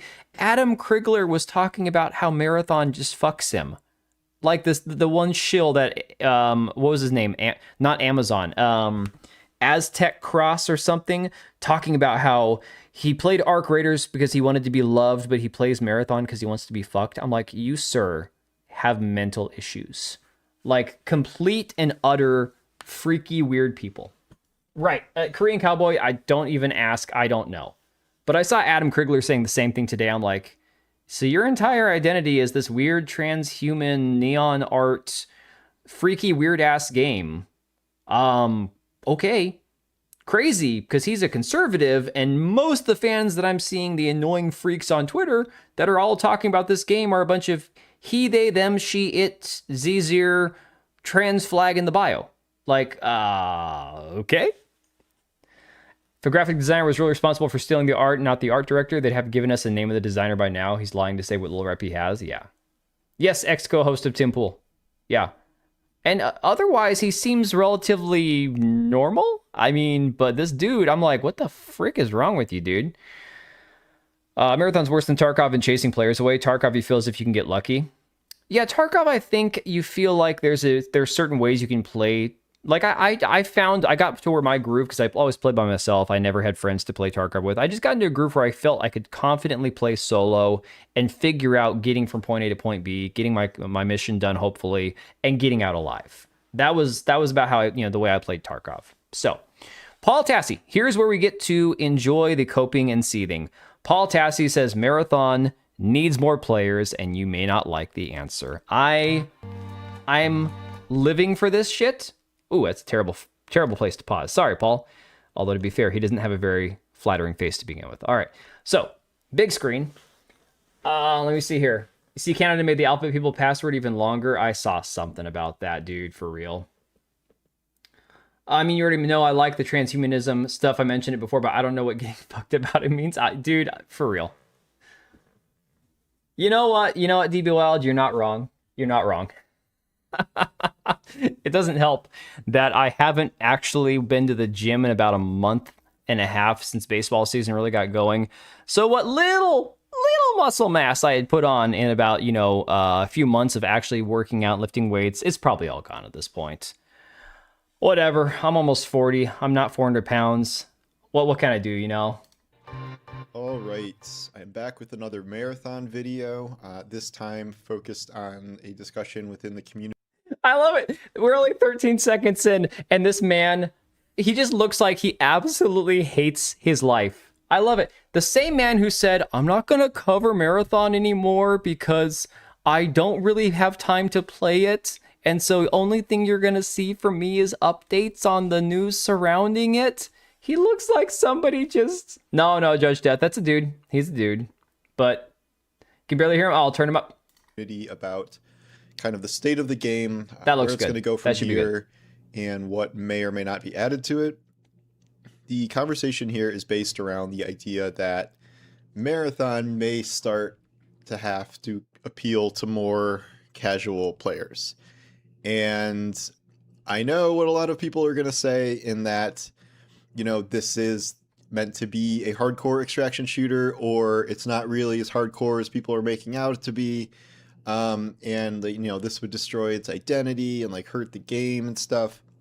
And I get that, but the reality... He could play in female sports. Oh my god, you guys are savage. I freaking love it. It's hard to admit sometimes your favorite studio sucks. Yeah, something I didn't know about Paul Tassi is apparently, I've watched now in videos him talk about it, he is a massive Destiny shill. So for him, Bungie is probably his favorite studio. That's the impression I get. Is the reality. And Marathon needs more players. First, it needs to stop losing players, and then it needs more players. This is just the numbers on the ground. I did my big numbers breakdown post about how many people like it with percent of positive reviews, but then also the player count numbers and the budget and all that stuff. But the fact of the matter is the game is... It's really funny you mentioned that. It looks like the room looks like it's staged and has never been used by human hands. You got the perfectly picked up the dog toys here. Although to be fair, guys, if this was my room, I would have done the exact same thing. Have everything arranged where it's picked up. I think he's got like his headphones behind here with the water thermos. So that's like, hey, I just got back from the gym, guys. You know, I'm gonna make sure these are clearly visible here. Interesting, right? Kind of crazy. I don't think alleged hardcoreness has anything to do with it. Maybe just more appealing characters to play. There's a lot of things about marathon that people just find unappealing. Actively losing players. We can consult good old Steam charts or whatever. Right, Susano, that's what it feels but like. It's a trend line. You can dispute the exact numbers, but a solid portion of Marathon's audience is being lost every week. It may be slowing a bit, Looks like but it's an not IKEA stopping. set. Oh my god. And the problem is we are really only a month and a half into launch here. Endymion talks about going to the gym? Are you serious? Please tell me you're joking. Dude, I don't even follow him anymore, and like once in a while I'll see a short of his come across my YouTube feed, and I'll be like, who the fuck is that hero? And it's Endymion. I'm like, what? Like, okay. I guess not a hero because he's not Greek. I guess he's a Turk. So what? Turkish, is that a kebab? I don't know. So it's not as if it has been like, even if the people I don't watch his videos, so I don't know. And say it's a good game, sticking around Serbian, for okay. the long term, not even the long term, like a month and a half, is still a difficult prospect for a lot of people. And that's even people who were liking it initially and may have liked the hardcore aspects of it. This is not a game. Oh, hell no, Susano. Like, no. Well, it's a really hardcore niche game, and like these are like okay numbers for that. That's ignoring the context of all this, in that this was not developed originally, at least, to be this niche kind of shooter, no matter what Bungie has said, and it needs better numbers than this. Like, it does. So, Judge Death, I think the problem with Paul here is that Paul Tassi finds himself in this weird place in life where he would love for Marathon, because first off, he enjoys the game. He would love for Marathon to be the biggest, most successful game of all time, because it would shut up the gamers, it would shut up the chuds, it would shut up the people who are Steam chart watching, it would shut up people attacking Bungie for not being the same studio it was 20 years ago. It would shut up everybody that he hates. But somewhere inside of Paul, maybe, just maybe, there's a little bit of, I don't know, integrity or ethics where he doesn't want to be like straight up just, oh, this is the greatest game ever and there's no problem with the game, that the game's fine. It's kind of like he's got this conflict inside of him where it's kind of like, I don't want to straight up say, the game's fine, no problem, shut up, the game's fine. He has to look at it and say, the reality is the game is not doing well. But it hurts him to say it, I think he finds himself in this unfortunate situation of being stuck in between the middle. Some of y'all mentioned not liking Yellow Flash. I think he's all right, but when Endymion is on his panel, I check out. Yeah. Sub 1% journalistic integrity. It's whatever it is. It's there. I think that he's got this tiny kernel inside of him that's like, it's hard for him to say it. All they need to do is make a good fucking game for once, pretty much. Paul, how do you know and what the game was designed?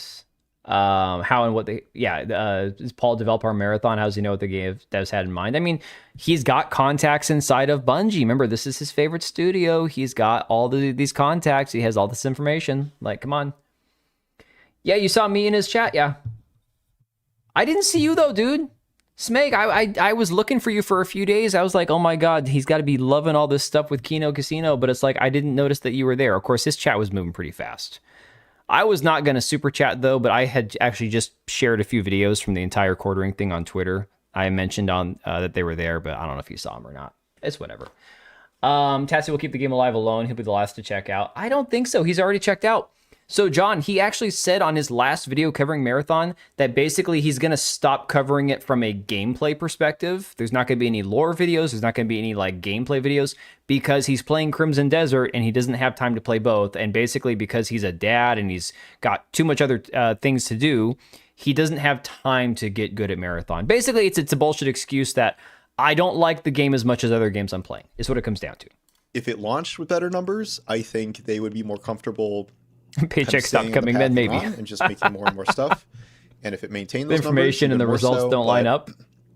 My guess is Crimson they're Desert's fun. looking I just haven't at had to kind of play the it. data, which they obviously have more data than us, and are seeing that Got a something is bath going to mat have to hanging. change. No. and they can't That's just not a bath mat. continue to be So, QC, those actually, I've seen those. They are it's a new thing. It's a blanket ladder. I'm not even kidding. I saw those. I got a gift card for this home store from my mother-in-law, and then my wife and I went there, and there's like, everything is overpriced, and there's nothing that we need. They're a ladder that you lean up against the wall, and you can put your blankets, because we've got blankets for, like, you know, when kids are watching movies, they don't pull a blanket out of the basket kind of thing. It's a gay thing. I wouldn't buy one. We have ours rolled up in a basket. So it's a toy for the cat. Dude, my cat would 1,000% climb that thing in no time and pull that shit down.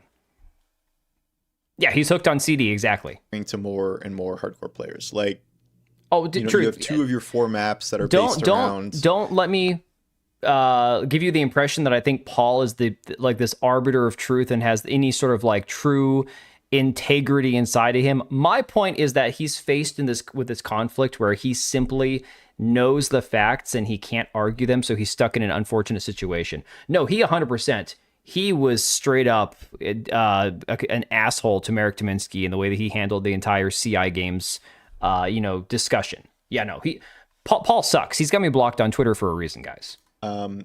Generally higher end players and some level of puzzle mechanics, and then Cryo is like the ultimate version of that.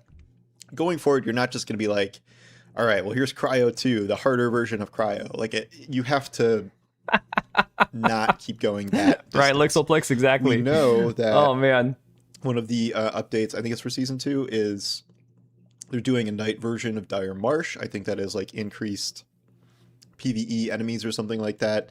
Question, who wants to play night versions of Marathon? Marathon's already horrible enough to look at as it is. Can you imagine playing Marathon in a night raid? Like, I'm trying to think of like what that would do to your eyes actually staring at your screen trying to play it. Like, holy shit. Just look at that green fucker in the background. I've got one of these hanging around somewhere, but I got mine like right after the first season of Mandalorian, and the kids really liked it, so we got it for them. I don't have it. It's not cuddled up in my living room. It's in one of my kids' rooms with their stuffed animals.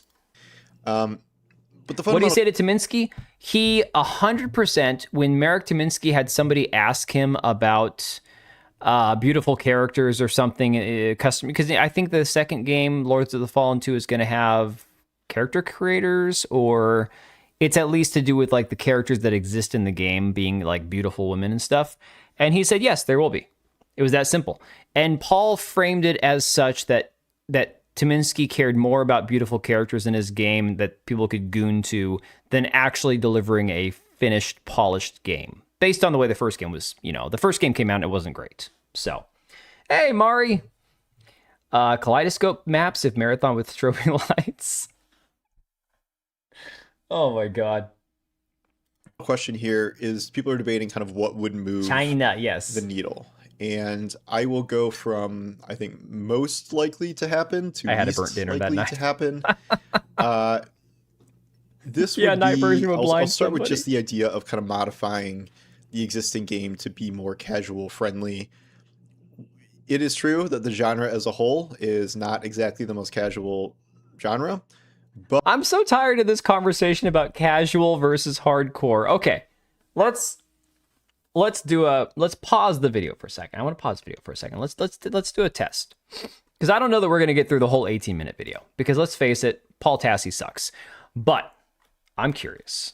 We're gonna do this. Let's do like a straight up. Let me think of like the biggest extraction games currently out there. Right. All right. So here we are. We have got Hunt Showdown had a peak of 31,000 players on Steam. Now we are just going to use Steam numbers, okay? Just going to use Steam numbers. 31,000 people on Hunt Showdown. So let's stick with me here, all right? That's an extraction shooter. Now we go Marathon. All right. 22,000. Oh my God, that's embarrassing. Wait a second. Did I just see that right? Oh my God, guys. Hunt Showdown had a bigger 24-hour peak than Marathon. Now, that's nothing. Yeah, Hunt Showdown's a good game. I'm not trying to mock the game, but as far as the attention, the marketing, the amount of eyes on this game, Hunt Showdown is not a game that's ever had, like, outside of like certain content creators playing the game and pushing for the game. Yeah, it's hella old, relatively speaking, right? It doesn't have the same kind of the push by the media as Marathon does. Okay, so let's go back. So we got 31,000 there. Marathon's got 22,000. So that's 53,000 people. Okay, that's 53,000. All right, now let's go Arc Raiders. Arc Raider 24-hour peak. Now we're talking 156,000 players. Do you see what I'm saying here, guys? That's just 3 games for a 24-hour concurrent peak on Steam alone. 156,000, almost 157,000 players. Add to that every other extraction game that exists, and I think the entire argument that only people who play extraction, like only hardcore players play extraction shooters, is a complete load of crap, right? I think they're trying to frame a story, an idea that just straight up doesn't exist. Yes, every game is going to have a certain subset of hardcore players. That's why PvP games like Apex Legends have hardcore mode and ranked mode and those kind of things. But I don't think that it's being honest to say that only hardcore players, non-casual players, play extraction shooters. I don't think that that's what it is. They consider Candy Crush players games. That's got to be it, man. I've been playing Monster Hunter Stories 3 lately. Fun game, better than modern day Pokemon. I don't play Pokemon, so I can't speak to that. But yeah, Hunt's got some issues. Like, I really wanted to get into Hunt, and it's a great concept for a game. Maybe one of these days I'll get back into it. I wonder if the Concord, High Guard, and Marathon devs will create a support group for each other. Oh my god. Yeah, Hunt found its people. Marathon hasn't found their core base yet. You know, the sad one is Marauders. Marauders might be the saddest one out of all these, because I loved the idea, the actual vibe of Marauders. But you want to talk about a dead game? 3.5 years ago, it had 14,000 players at its peak. Now the only people playing it are the devs. I don't even know. It might be offline at this point. I think you're the reason I played Hunt. Maybe. I think I did stream it a couple years ago or talked about it. There will be a new game like Hunt named Hunger. How's GTFO? GTFO is doing better than Marauders, but worse than a lot of other games. GTFO is currently 24-hour peak of 700 players. Now, I've had people tell me, hey, GTFO is not an extraction shooter. I'm like, okay, so it's not an extraction shooter in the concept, like in the vein of other extraction shooters, where it's like you take all of your gear in and then you hope to try to get out alive. As I recall, GTFO, it's not about getting your gear out or whatever. It's about completing your quest, and then if you die, you have to start over. I still view it as an extraction type game because you have to do your mission and then get out alive, right?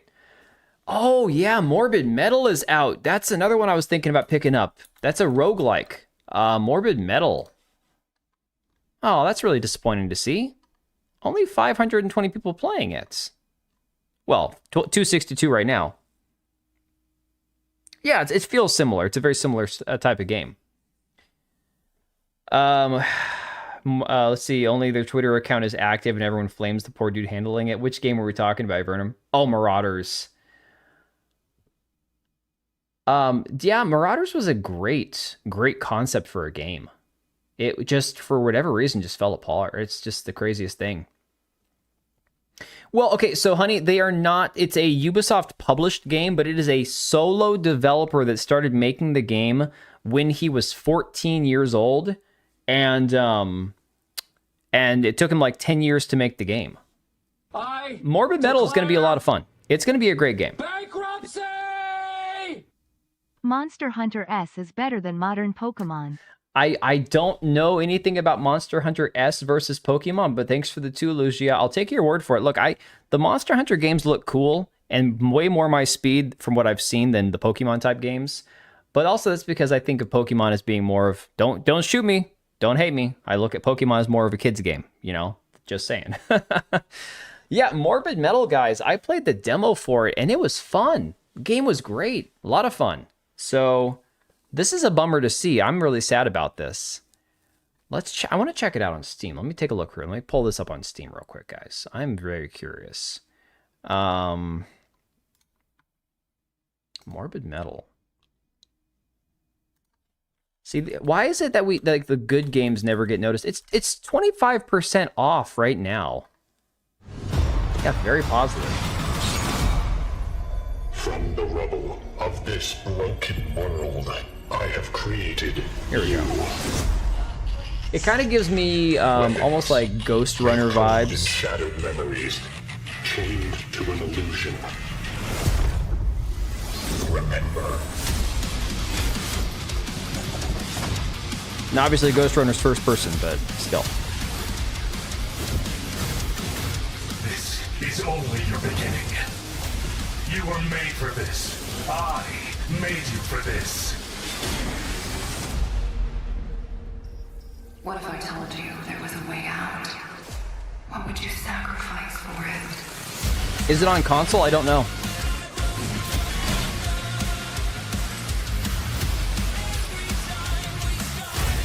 No worries, Lixelplix. Take it easy, buddy. Hopefully you get feeling better. If Ghost Runner, Destiny, and Warframe had a baby, oh my god, you're not wrong about that. Well, yeah, and a solo developer, too. Like, I don't give a shit that it's published by Ubisoft. That means nothing to me.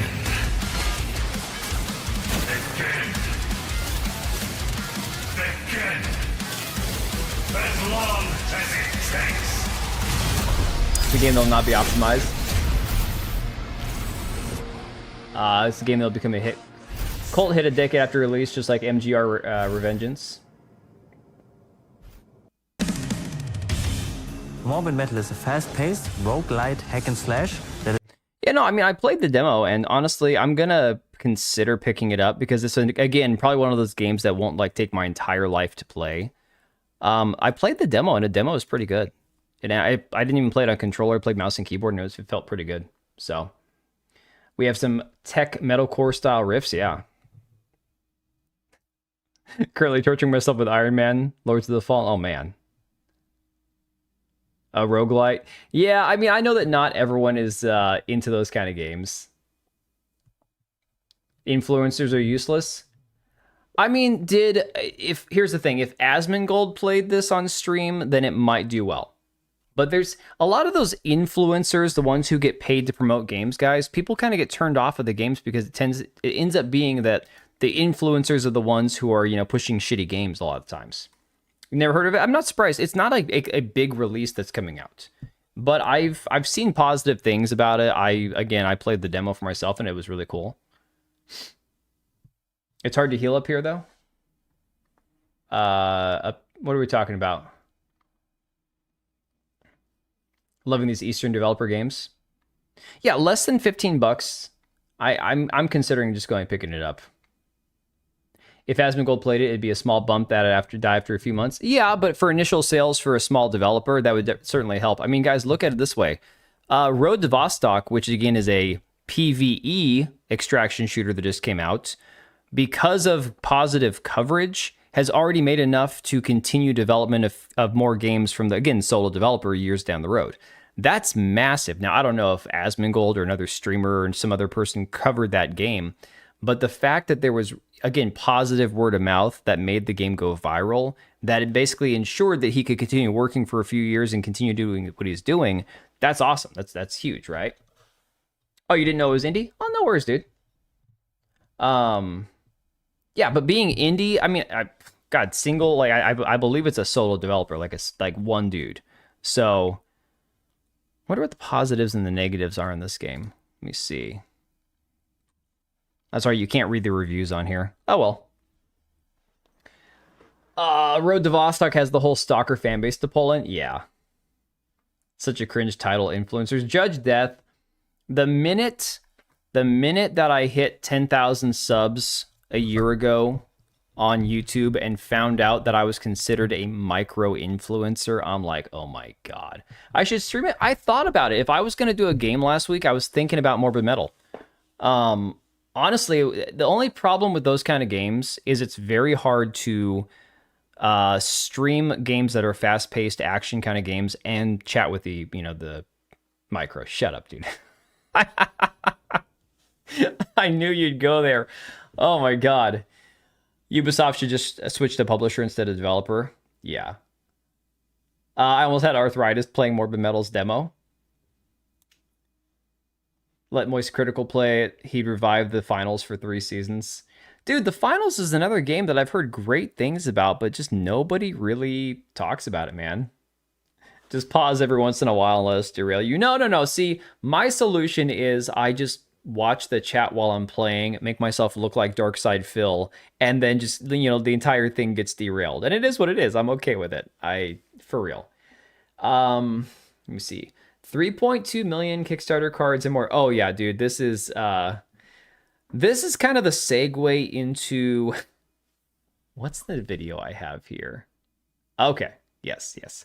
So this is kind of our segue into the quartering. Now, the thing about it is, I don't plan on being up till 1 o'clock in the morning going over all this quartering stuff, because there hasn't really been, beyond him being a retard and flagging people for their coverage of it, there hasn't really been a whole lot more to discuss other than him just becoming, something that he never would have wanted to be, I'm sure, 20 years ago, right?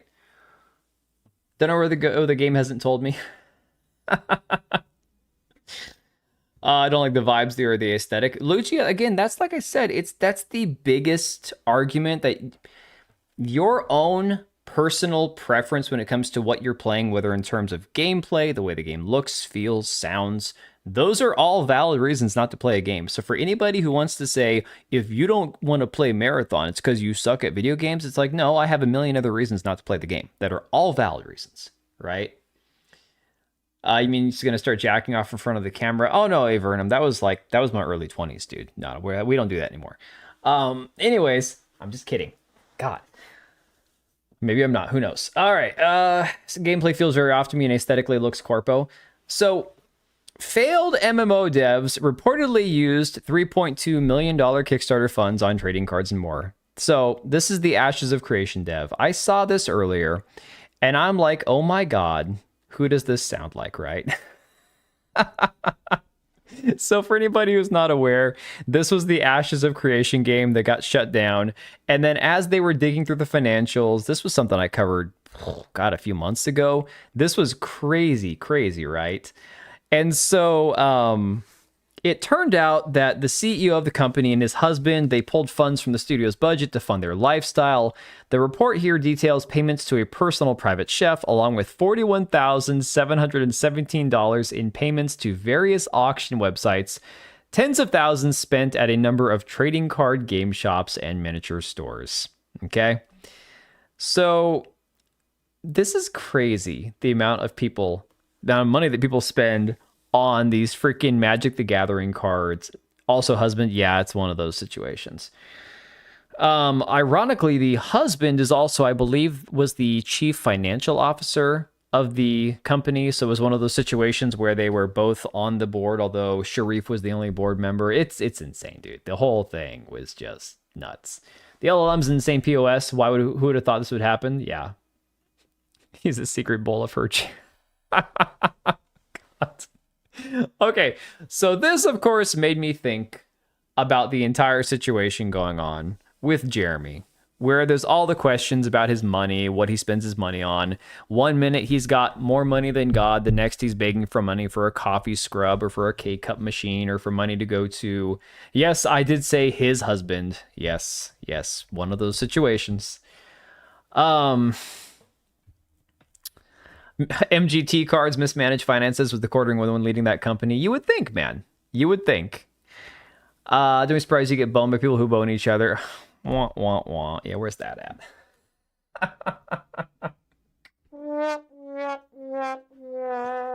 Dude's net worth is 5 to 7. Are we talking about the quartering or Sharif? No worries, dude. That'll be back before the stream's over. Oh yeah, probably not.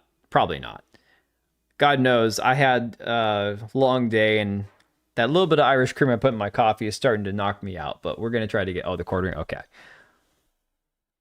5 to 7 inches, yeah. All right, so in all of this over the quartering here, I'm gonna be honest here, guys. My quartering tweets that I've got pulled up here are a god awful mess. There's so many of these that are just all out of order. And unfortunately, it's going to be one of those things where we're just going to have to work through this together, because I did not have time to make sure I had everything lined up the way I wanted to. What I do want to pull up here, though, is the first of these two videos that I didn't have accessible on stream a couple days ago when I covered this. Because for anybody who's unaware, and I actually have had people in my comments on Twitter talking about this, bringing up essentially how, oh, you know, everyone talks about Sydney Sweeney and all these right-wingers lust after her, and how, why are you guys giving him a hard time for lusting after women when all these right-wingers are doing it? Here's my issue with the entire thing. Okay. There is a difference, in my personal opinion, between people making jokes about a woman whose entire gimmick is being sexualized and what Jeremy has done on stream. Did he go live today? He did. He was on Kick with about 30 viewers, and he had the Kick chat. In fact, let me pull this up. I actually have a tweet about this. Let me find mine. Give me 1 second. Because I did actually screenshot this and put it on Twitter today. Here we go. All right. So Jeremy was live on Kick today with his usual thing. And this is something I noticed. I said, okay, the quartering has 2 million subs on YouTube, and yet this is his poll on Kick. Why even waste the time? Know where your bread is buttered, right? This was in response to this tweet here from Hotep saying the quartering is streaming right now on Kick to less than 30 viewers, and it's on subscriber only mode. Now, the thing about it is, it's not just subscriber only mode. When it comes down to it, that means nobody in his chat is going to be able to speak. Because if you look at his actual top gifters all time on his channel, there are 4 people on Kick who have gifted 1 membership, right? 1 subscription on Kick. That's 4 gifted, which means that they aren't recurring, because you have to, you don't get a recurring membership, you have to renew it yourself, right? Oh, your membership is about to expire, you're going to renew? They probably didn't. So 4 gifted, and probably not more than a handful of actual paying subscribers on Kick. So nobody in the chat was actually talking. His chat was just sitting there blank, empty, all right? Now, I've said before, I'll say it again. I don't like Kick. I don't like Twitch. I don't like Rumble. I like having the alternative platforms to stream to upload videos to put my content on. They're great in case one day YouTube decides we don't want you anymore, go somewhere else. You're better off to establish yourself multiple places, because otherwise you're screwed if they ever get rid of you. However, as platforms finding your like discoverability and finding an audience on it, it's impossible, right? Kick is very anti-botting. LTG had to pay Kick like $10,000 because he got caught botting. I would not say that Kick is anti-botting. I would say Rumble has a bigger botting issue than Kick, but I mean, from what I've heard big streamers talk about, it sounds like Kick has a lot of people who are botting as much as any other platform. I don't know. Quartering's banning people asking about the drama. The quartering at this point is so paranoid about all this stuff that if somebody's like, how was your weekend, kind of getting him a little dig at that, he bans them straight up. So let's look at it this way. All right. If somebody came in here and disagreed with me, gave me shit, I would just ignore him. If somebody came in here repeatedly, was spamming something, I put him in timeout. I did this on the last stream. If somebody like that time that the Pot Awful dude dropped in here and was trying to get my channel flagged by putting spam in the chat, I gave him an hour before we banned all those people.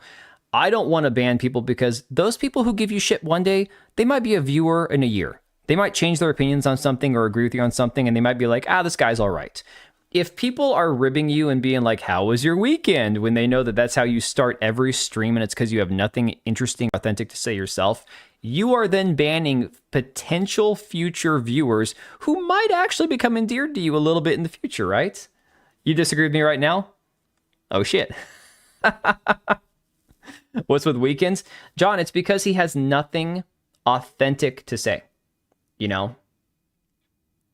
I feel like Aiden Ross, the bigger dudes get a pass. It's just funny. He only has 30 viewers. you know, and if he chooses to, if he starts to feel like, you know, he needs to up the viewers to legitimize himself on Kick, you'll probably see him suddenly have 1,000 viewers on Kick. You know, it is what it is. So that's just kind of my take on the entire situation. So let me see here. Personally, I would just time them out for maximum time.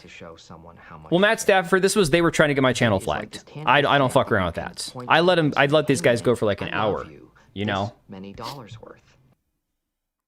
1/4 has always been a chameleon that chases every trend.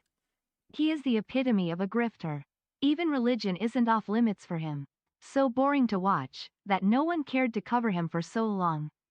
This is deserved. Smeg, you are 1,000% right. And unfortunately, I have never really, up until the last year, like I had my inklings, my weird feelings about the dude. I knew that he was kind of a fence sitter, despite the fact that he'd start with beef with Tim Pool, and Tim Pool was the biggest fence sitter of all. But to be honest, this whole situation, even if 90% of what's being said about him isn't true, his response to it in light of his previous comments, that we have his actual previous comments he's made about these kind of situations, he's just proving himself to be a hypocrite. I mean, straight up hypocrite. And thanks for the 20, dude. Appreciate the hell out of you, man. Yeah, in general, Matt Stamford, 100%. Yes, 100%. Time him out. Like I had a guy, I don't know if it was a bot or a real person on the last stream, and I just put him in timeout for 30 minutes because he wouldn't stop spamming. He wouldn't acknowledge that I was talking to him, so I put him in timeout. No big deal. But like the ones who were coming in trying to get my channel flagged, I'm like, yeah. Once I figured that out, I'm like, you guys are gone. I can't put up with that. So, all right. So here is what the clip was that I was looking for. I found it. Somebody on Kiwi Farms posted it where I could find the stream. It's a deleted stream from the recording. I wonder why it's deleted, right? I wonder why he deleted this stream. It's a 4-hour stream that he had guests on. He was supposed to have Brittany Venti on there. She never showed up. He had Anna, that Star Wars girl, on there. And then he had this woman who goes by, I can't remember her YouTube name. He'll say it on this clip. He had never spoken to this woman before. Okay? This was in light. Do you guys remember the whole Eliza Blue thing that happened with Tim Pool a few years ago? Right around that time when the quartering was blowing up because he was attacking Tim Pool and reaping the benefits of it, he had this woman on his stream, all right? Okay, so I pointed this out. I said, you know, the issue is that Jeremy has been far worse to his own wife than Kino Casino has. He's been drunk on air, lusting after other women like Gina Carano and Sydney Watson and Brittany Venti, even making disgusting remarks to Real Femme Sapien is the YouTube name, while she was married and pregnant. All right, so I went and found the stream and I clipped this. This is 3 minutes here of the quartering, talking about a woman that he's never met, that he had never previously spoken to, who was married and pregnant. And he, of course, is also married. Her name is Allie. Yes. All right, here we go. Compromised. Dale Greer, thank you for joining. I'm trying to find the right balance of audio. Allie! Okay, so let me tell you this. I said I would bring you mad cleavage. Allie is in the waiting room wearing only a bra. Mind you, this man is drunk off his ass right now. And it's really funny. It's really funny that he decided to be such a creep about this entire thing.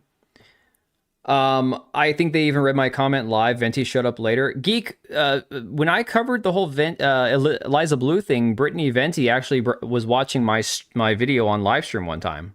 Like, I had like 100 subs and I had like a 25,000 view video. It was great. He needs to get off the alcohol. He needs to stop streaming by himself. He needs to stop streaming entirely. People have talked about this. Cody Dennison was talking about it on his stream earlier today before I got online.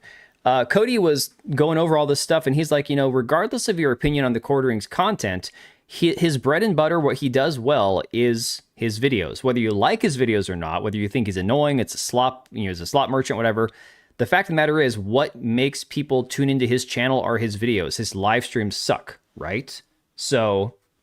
Oh, Fritanga is an interesting guy. I love Fritanga, but he's also kind of an asshole. So Frit is what he is, and I don't make any like I don't have any misconceptions about him. You know, disrespectful to his wife. We don't know their personal shit, so maybe she's cool with doing the same. Judge Death. My opinion is that their marriage is essentially a sham, but that's just my take on the entire thing. That they're married legally, but that's about it.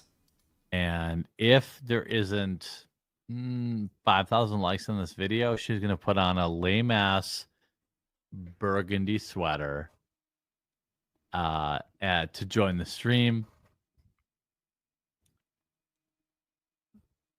So leave a like right now. And then I'm going to bring Allie on. I'm going to run. I'm going to grab a water real quick. And then I'm going to... Yeah, a water. All right, here we go. I'm sure it's more vodka Allie, than water. Put your shirt on. Jesus, your boobs are hanging out. Okay. Shout out to Lucas. Thank you for joining as a member. And Nikki M. He's a boob guy, but he's also apparently a foot guy because every woman he ever has on, whether it's like a regular co-host of his or like guests, he always brings up like feet. It's the craziest thing. These ladies. It must be because of Allie. Allie Drummond. Welcome to the stream. How are you? I'm good. How are you? Fan invasion, yeah. Oh, I'm killing it. You know, I'm doing all right. I mean, okay, this is the creepiest thing. Look at this look on his face. I'm sorry, I know I can't really zoom in because it's a video and I'm retarded, so I don't know how to do that, guys. The look on his face right now, he's imagining her not wearing a shirt, you know? So you're saying don't be a guest there if you were me? I have too high of respect for you, Empress, that I hope you would never, ever stream with the quartering. You know? I don't give Venti a pass here. She has done some horrendous stuff in the past, unforgivable in my eyes. Yeah, I mean, here's the thing. Brittany Venti, for me, I kind of treat her like the Kino Casino guys or anybody else. All of these people have so much dirt and baggage. This essentially is just like all-out brutal warfare between like all these people that have so much like shit in their backgrounds. I can't decide who is or isn't guilty of what. I'm just admiring the shit show, you know. Crushing it per usual. Yeah, I didn't think that anybody would be into pregnant chicks, but hey, I guess the internet's a big place, so maybe they are. Look, I mean, here's what a lot of people already know. I mean, God, he was you so might be hammered. new to it, but I'm very progressive. Oh, okay. So if you're into prego chicks, that's literally like they need loving too. It's fine, you know. You know what's crazy, guys? I remember watching this stream live. Like, this is the thing. I actually watched his videos and streams off and on, and I remember him having her on. And I did not at the time realize how bad it was. Yeah, Korean Cowboy, exactly.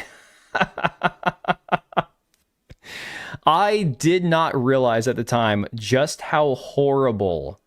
That's literally fine, man. Like, pregnant chicks, they need love too, man. It's not a weird thing for me. So we are joined by Real Femme Sapien, and mods, please put Real Femme Sapien. Allie.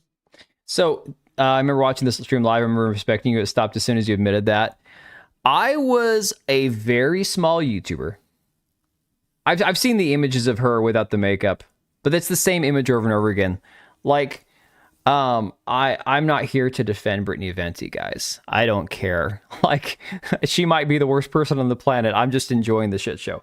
I'm not over here to white knight for Brittany. No, but I remember this is the weirdest part of the entire thing because he goes from promising people that he's going to bring this pregnant married woman out in a bra if he gets 5,000 likes on the stream. Then he instantly has his mods drop her YouTube, and this is the first thing he says right here, right? Drummond. She also has an OnlyFans where she sells breast milk pictures, stuff like that. He brings up that she has an OnlyFans with breast milk pictures. Whatever the hell a breast milk picture is, I don't understand. But the quartering is also talking to Melanie Mack and Hannah Claire recently admitted to drinking a woman's breast milk that he worked with. So you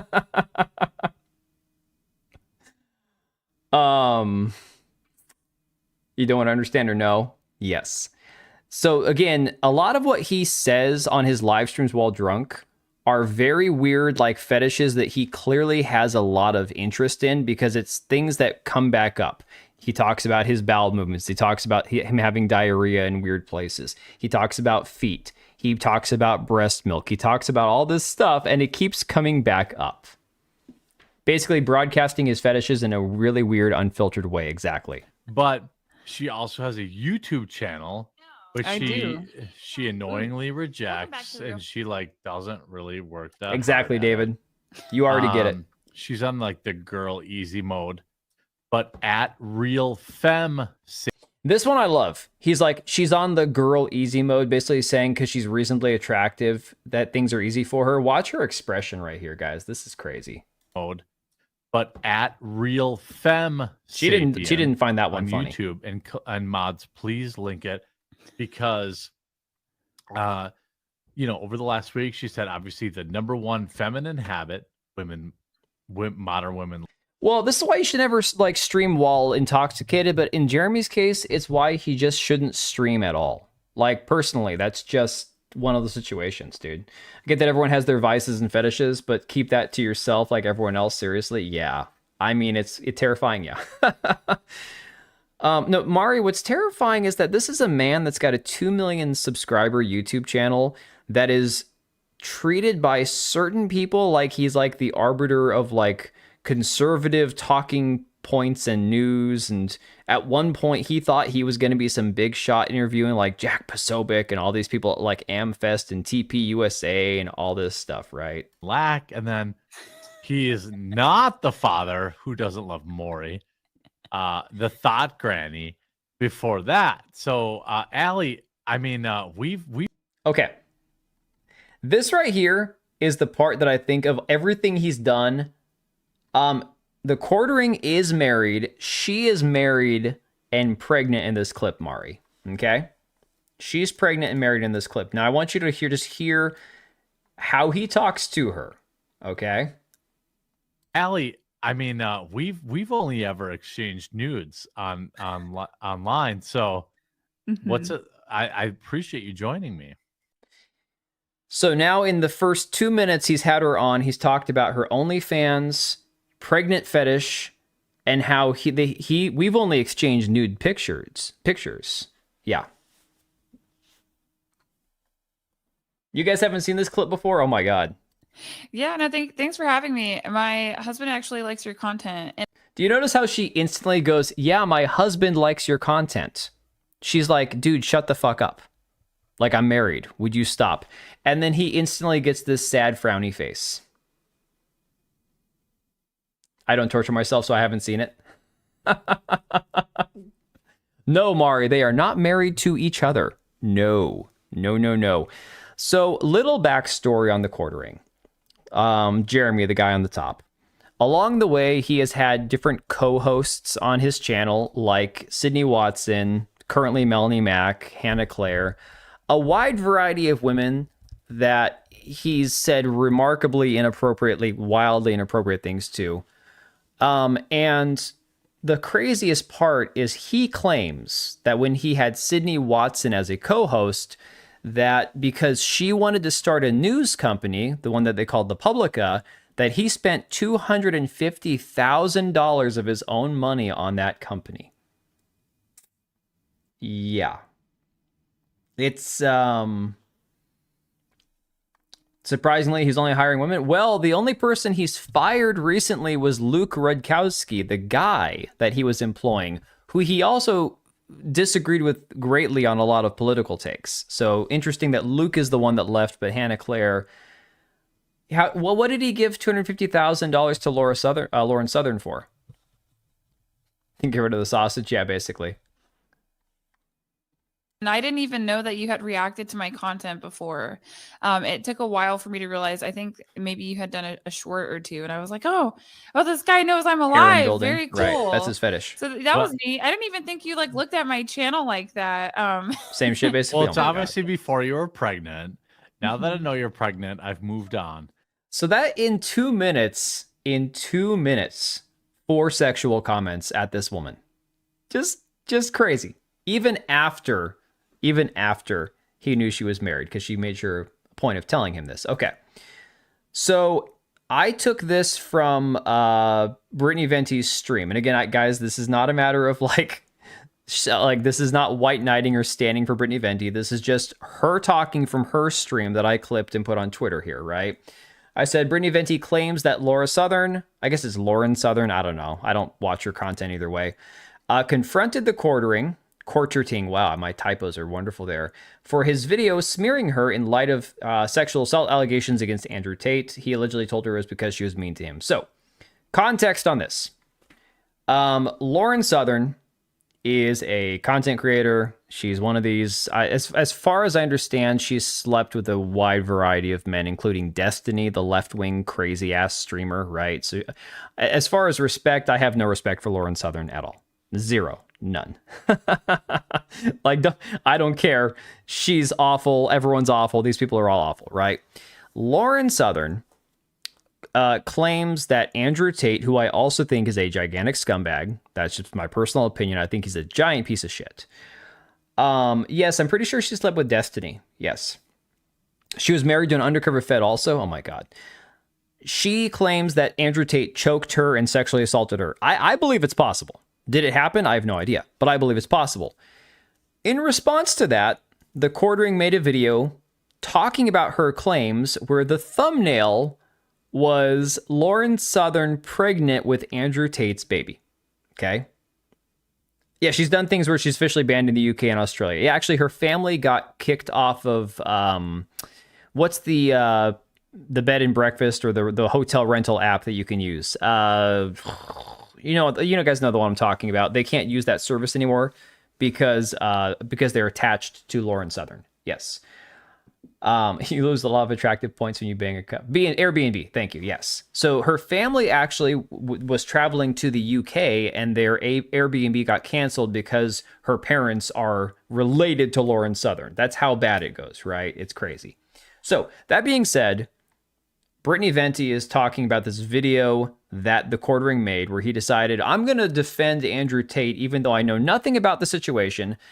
Lauren Southern, in response to the sexual assault, allegedly went to the police. She went and went to the hospital. So she at least has, whether you believe she was actually assaulted by Andrew Tate or not is irrelevant. She did go to the hospital and she did file a police report.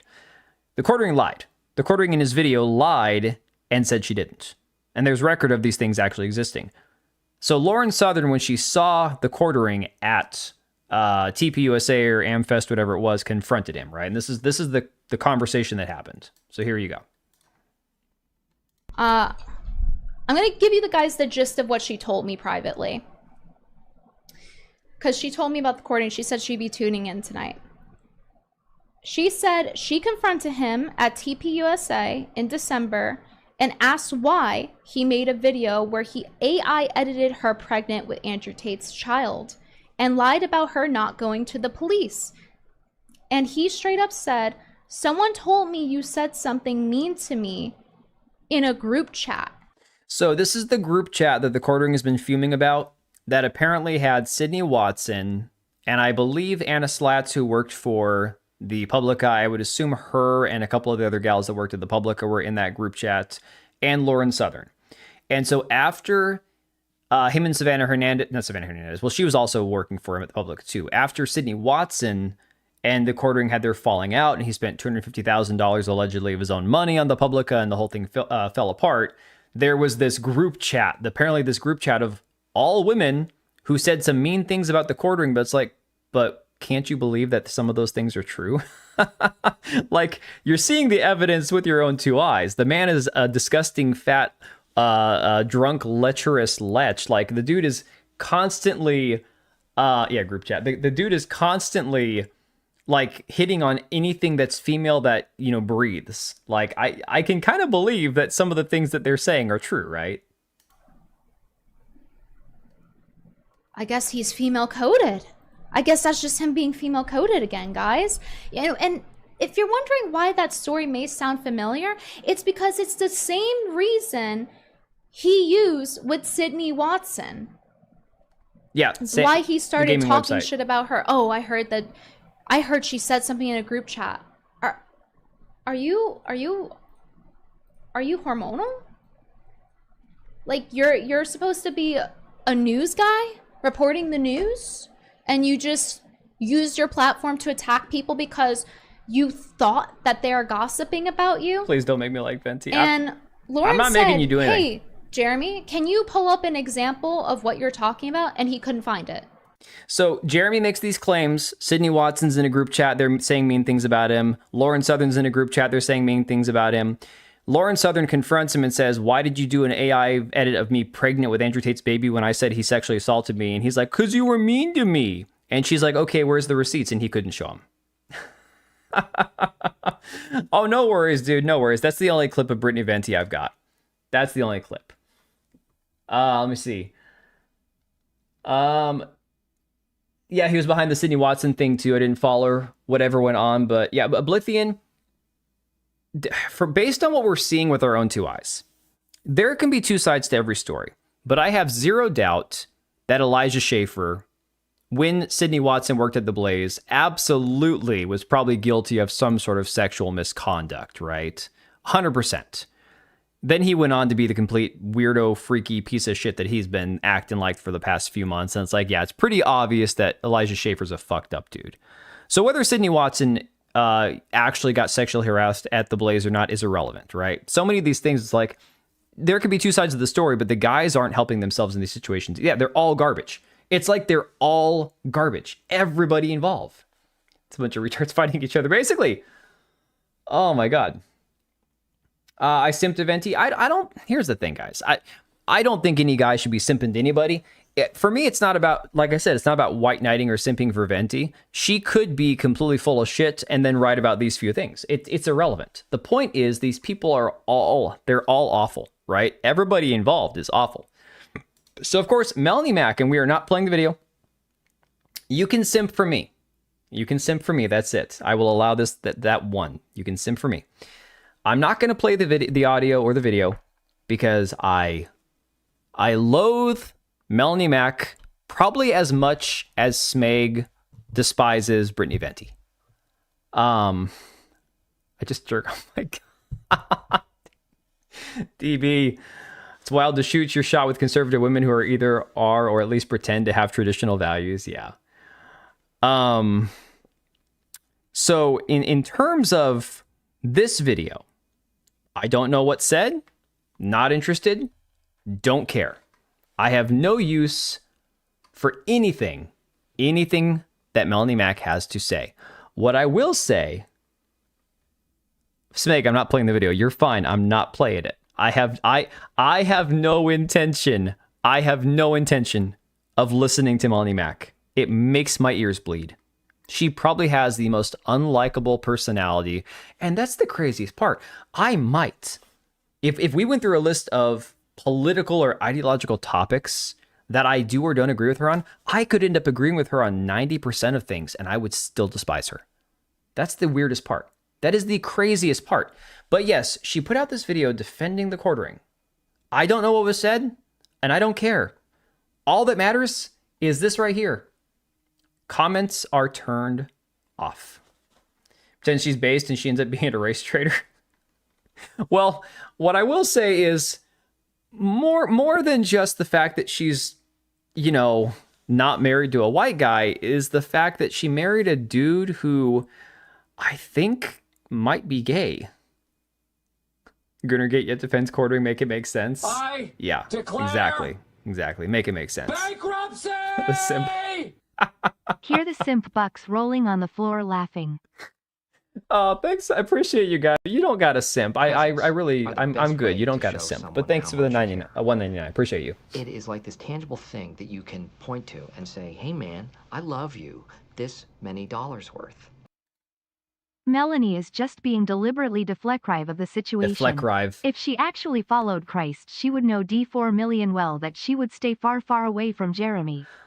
That is so infuriating to me. Makini, you are not wrong. Going to bed. Oh, have a good night, buddy. Appreciate you. Thanks for the 10. You're not wrong. The thing about it is, she came out recently saying this whole thing that if you're palling around with people that are living worldly lives and they're under the influence of things like alcohol or women or addictions, you can't associate with those people. And here she is defending her boss because he writes her paycheck.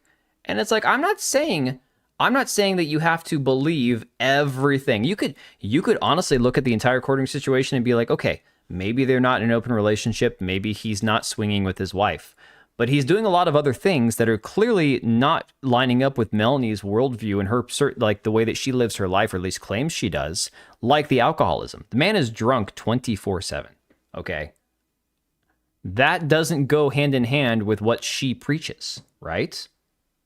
It's hypocrisy, dude. Husband's gay. Okay, hang on. Let me sidetrack. Let me deviate a second. Let me go to the world of Instagram, because I don't know where else to find this guy. I mean, the fact that I have to go to Instagram just kind of reaffirms what I'm thinking right now. She wears her faith like a garnish. Yeah. Yeah, her first husband left her. I never saw any validity to the whole story about him being gay. It would make sense. I don't even know how to spell this guy's name. He goes by Johnny Junkers. Okay, that sounds about as gay as you can possibly get. He's a cosplayer. All right. And he's a Navy veteran. Oh my. I'm just kidding. It's just the Navy jokes, you know.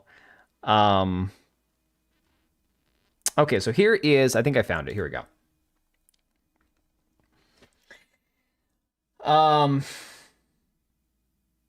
Trash ink, probably done by a scratcher. Dude, I hate bad tattoos. I really hate bad tattoos. And I get it. Not everybody can afford like to go get a bunch of nice ink and stuff. But it's like, that's why you gotta wait. So I think this was, oh my God, these were the pictures that I saw.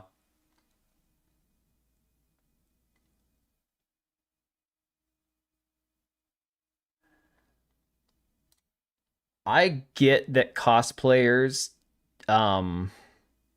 kind of do gender bending and stuff regularly, but like,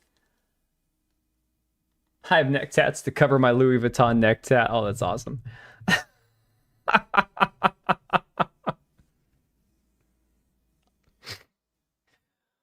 Oh, yeah, she was super woke when she worked with freaking what's his face? Jeff oh God, Jeff Keighley. I think the first husband just got sick of her voice, wouldn't you? Dude, I would probably do something drastic if I had to listen to her every day. What's he supposed to be? It says the baby dragon costume from Clash Royale. Also, what is that thing? Sam Fisher, this is Melanie Mack's new trad conservative husband. That's what we're looking at here. Wood chipper. Wood chipper on fire. This is even better. Watch this pose right here.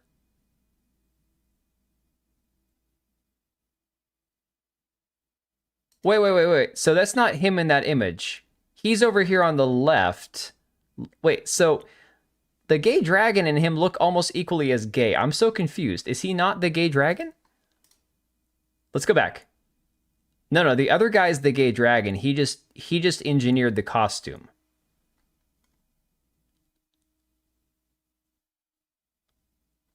He made Bibi Nomula the baby dragon costume. I'm so beyond confused. Oh, here you go.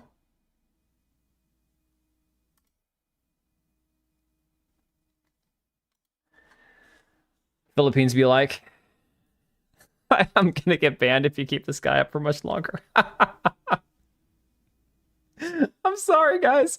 I'm sorry. This is just, oh my God. This is just too much.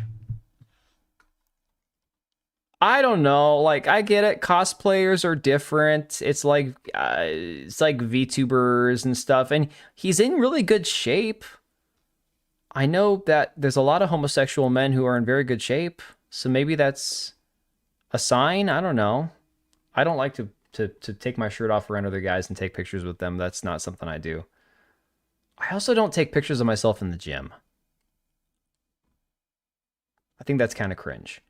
What I do find the funniest thing, though, is the man is like, he's got the hair now. His hair is thinner than mine. That's the craziest shit. It's longer than mine and thinner than mine. Like my hair My hair's receding up to here, but if I grew it out, it kind of grows out where it'll cover it up. This man's got the thinnest head I've ever seen in my life, like as far as his hairline goes. That's crazy shit. Yeah, it's weird to me too, Smegs. He owns a gun. Lots of gay guys have guns. Mega Man isn't too bad. How's he a right-wing guy if he hangs out with BB? Is that actually... I don't even know who BB No is. He's another one like how I just found out about Sabrina Carpenter like 3 months ago. I'm finding out about this BB No guy like a week ago. I don't know. He might be on a cycle. Oh my God. Okay.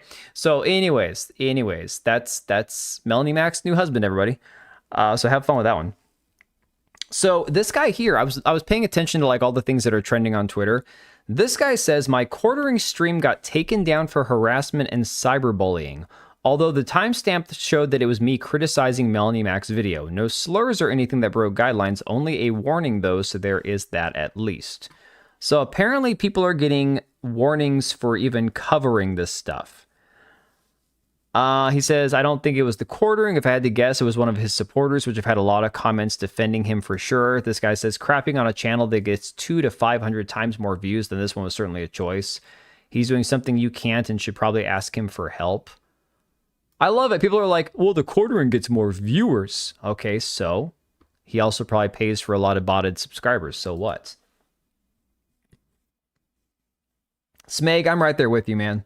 People were like, well, Sabrina Carpenter, she was a child star. I'm like, I haven't been a child for 30 years, so I can't help you there. He's a left-wing cucktard. He's always been an interesting character. Used to know him from the con scene in Cali. Is it true that the quartering has connections with YouTube? He claims he does. He 100% claims he does. So I don't know. Yes, again, Matt Jarbo, another guy who his infamous rise and fall happened before I was even paying attention to the internet. So he's got a message to the quartering. This is relatively new from today. I have not, or from yesterday. I have not seen this. He only had 25 people watching him and chat was dead. It's because it was subscriber only mode and he has no subscribers, no paying subscribers on Kick. Jarbo's getting wins in 2026. Imagine that, right? Exactly. I guess he did some of the same false flagging crap that quartering did too back in the day, is what I gather from it. Video yet, but I'm going to be doing a live stream later on tonight to kind of go more into it. But let me just say this, because I feel like after Jeremy did 3 videos about me when my situation happened in 2018, I kind of feel like I owe him one, at least one, right? Let me just kind of start with saying this. Jeremy, do an apology video. Come on, get your phone out. You can do it. Drunk, sober, it doesn't even really matter. Just go out there and admit you fucked up, because you did fuck up. Whether or not he won't do it sober because he's not, never sober. Let's be clear about that for a second. You threatened it publicly. You said it privately, and then it happened. All right? People are going to start connecting those dots whether you want them to or not. The internet is nothing. I know nothing about Matt Jarbo other than I typically disagree with 99% of the things I see him post on Twitter. I would rather listen to this man talk than ever have to watch another clip of the quartering ever again. I am not even kidding. If not great for jumping to conclusions. And there is no preponderance of evidence you will ever be able to present that will ever fully exonerate you, and it just never will. You're never gonna beat the allegations of this whole thing. Believe me. He kind of looks like if Kevin Smith and the dude that plays Kingpin had a baby. What about Coffee Brand Coffee? You guys want to see something really cringe? You guys want to see something? Hang on. You want to know how far we've grown? Do you want to know how far we've come?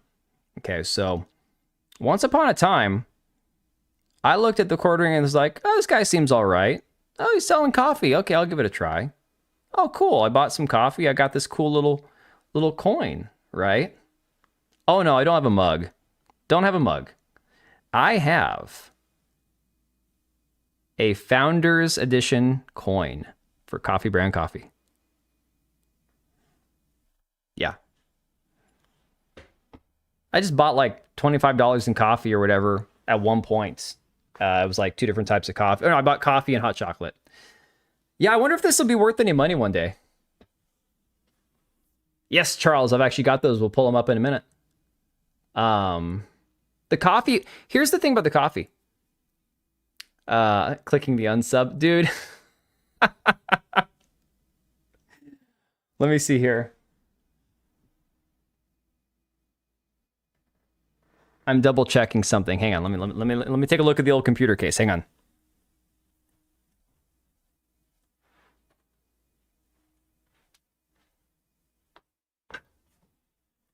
We're good.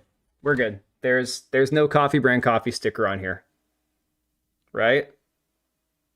Yeah, no, we're good. We're good.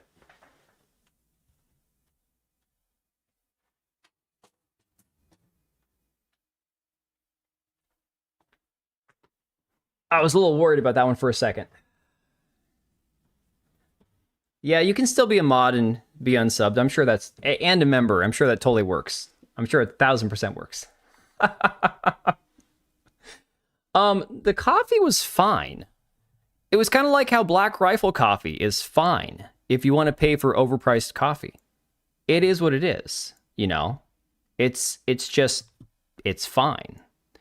Judge Death, so I would have to roast the beans myself in order to make it profitable.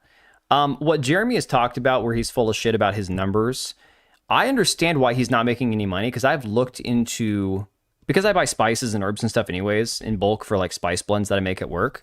I could buy coffee beans already roasted from some of these smaller companies and it'd be really good coffee, but it would be incredibly expensive to resell. So if I sold it for too little, I just wouldn't make any money. I wouldn't. And I'd have to overcharge you guys, and I'm not going to do that. The alternative is eventually in a couple of years when I have work situated better, I actually get a little roaster and roast it myself. Oh no, I don't use sugar, but I drink my coffee strong and creamy, which sounds like a, kind of an oxymoron, but I like nice, strong, medium coffee, not bitter, not French roast, but then I like it creamy. So... I buy a $21 bag of 3 pounds of coffee beans, Colombian roast from Costco, and that lasts me a couple months, guys. I like not spending a fortune on my coffee. No shame. Hey, Pokimane no longer does the cookies. She actually stepped away from that. I do like them creamy. You're not wrong there. All right, let's go back over here. I know. So your best course of action... Make a video. Like, you told me to do the same thing at MythCon 2018. Make a video. You told me that like at least 3-4 times while I was there. Make a video. Own up to your mistakes. Own up to your mistakes and come clean. It's not going to stop the bleeding. And I think the important part of what Jarbo here, and I hate to say it because I know Jarbo's a retard, but the important part of what he's saying, he's not saying admit to everything you've been accused of. He's not saying you have to admit that your wife is cheating on you or that you guys are in an open relationship or blah, blah, blah. He's straight up saying, look, just own up to the fact that you are doing the thing that you once said is cringe. I mean, just a few months or a couple of weeks ago, Jeremy was criticizing people on Twitter for tagging Chris Pavlovsky and being like, you guys are trying to go to Rumble to get me fired. Jeez, right? Yeah, I mean, at least acting like he learns from his mistakes, at least presenting himself as if he's learned is better than what Jeremy's doing. But it can help because this whole thing is going to break out of the sector. And when it gets out of the sector, you're going to have your larger commentators talking twice a week. I drink like 2 cups a day. Hassan Piker, maybe. Going to blow your ass out of the water with that one, right? Charlie, Moist Critical. Exactly, Smeg. Like some of the big name dudes who don't like you are going to come after you. H3H3 is going to come after you. These guys are going to come after you. And when they come after you, there's no containing the breach. And the message that they send, the narrative that they present, whether it be true or false, will not stop the hemorrhaging. I mean, whether it's real or not, or whether he's a good person now or not, he's not wrong. Here's the thing. I noticed this about like the Kino Casino guys, and people are like, well, this person's it's just like Brittany Venti. I'm not trying to claim that the people covering this are good people or that I am some high and mighty person myself either. It's that you can't argue with the logic. That's more what it is. You can't argue with the logic itself. They're saying the right things. They're saying, dude, this is what you need to do. You may not like the person delivering the message, but the message is correct, This is your life now. You're never beating the allegations. So, you know. All right, I don't wanna Empress. sit there and Have be a all, good like, one. Schadenfreude about it. Or I'll try to anything, get the because I am redirect an set up empathetic after this is person. over. And I'm going to give you the advice you never gave me. I'm going to tell you the reason why. Exactly, Saber. You should do can't this. argue with the logic. Because this is the best thing to protect not only your mental health, but whatever shred of credibility you are going to have left in this space. Because take it from me, once you lose the trust of your audience, you're fucked. He's not wrong either. I think the cat wants in. Hang on a sec.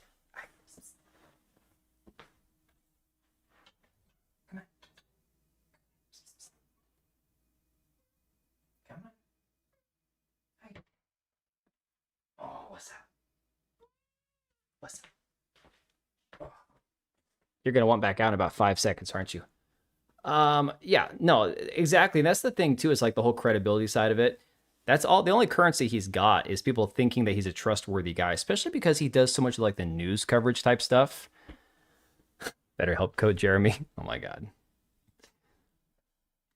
Let me see what else we got here. Okay, here we go. This is a clip. Jeremy has so many of these clips.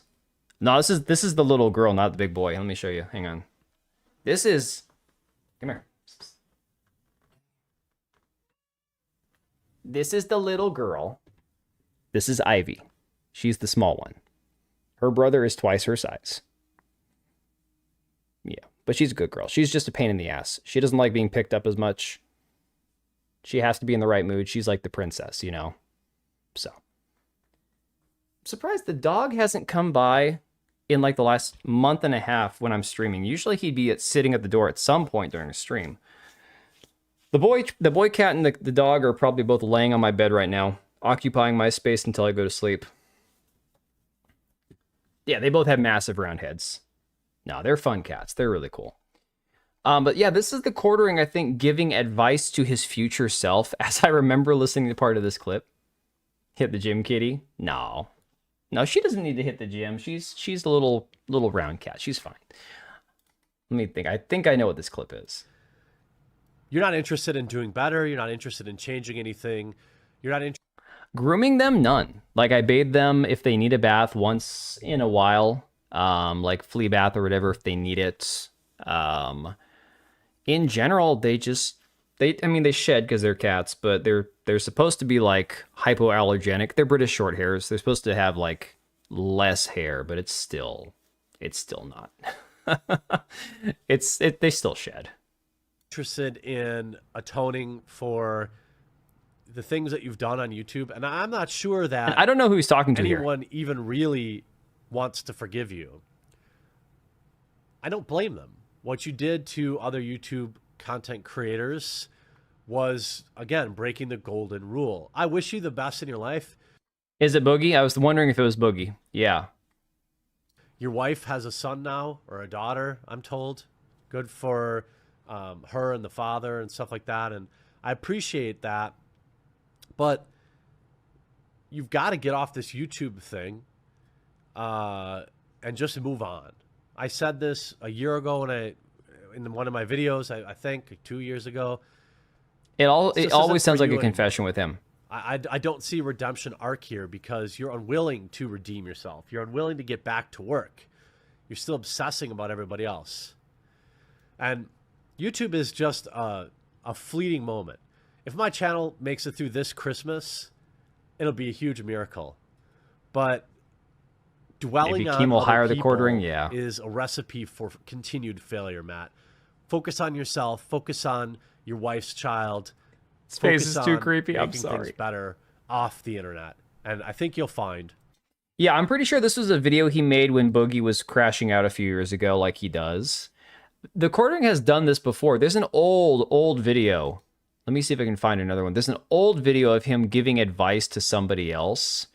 And it's really sad because it's like he's talking to his future self, which is crazy, right? So let's see. There's this channel. Guys, here's the thing. This goes like into the Nick Rekieta side of things because this all kind of seems like these people will exist in the same weird incestuous like pool of YouTubers. And with Nick Rekieta, I know that there was this channel, Alyssa Clips, who there might even be some crossover with EVS and Comicsgate, where basically all she does is upload other people's content to her channel, like the Nick Rekieta stuff or whatever, right? And this apparently, she did this with Josh Moon, who had a live stream or a video covering this. And it says, Alyssa Clip's archive of Josh Moon's coverage of the Quarterings Bowl story has been taken down on YouTube. Jeremy Hambly and his convicted domestic violence friend who's coming over for darts on the weekend are trying to bury the story. And that's this one right here. This was for the Alyssa Clips channel covering Josh Moon's story, right? This is the Quartering again, a few years ago, talking about people using like copyright takedowns and all sorts of stuff. All sorts of shenanigans going on with even comedians can't post their content without getting struck down on certain platforms. It's getting scary. Right, getting scary. Declare the way that he puts it. bankruptcy! Schrodinger's poor man, YouTuber and religion.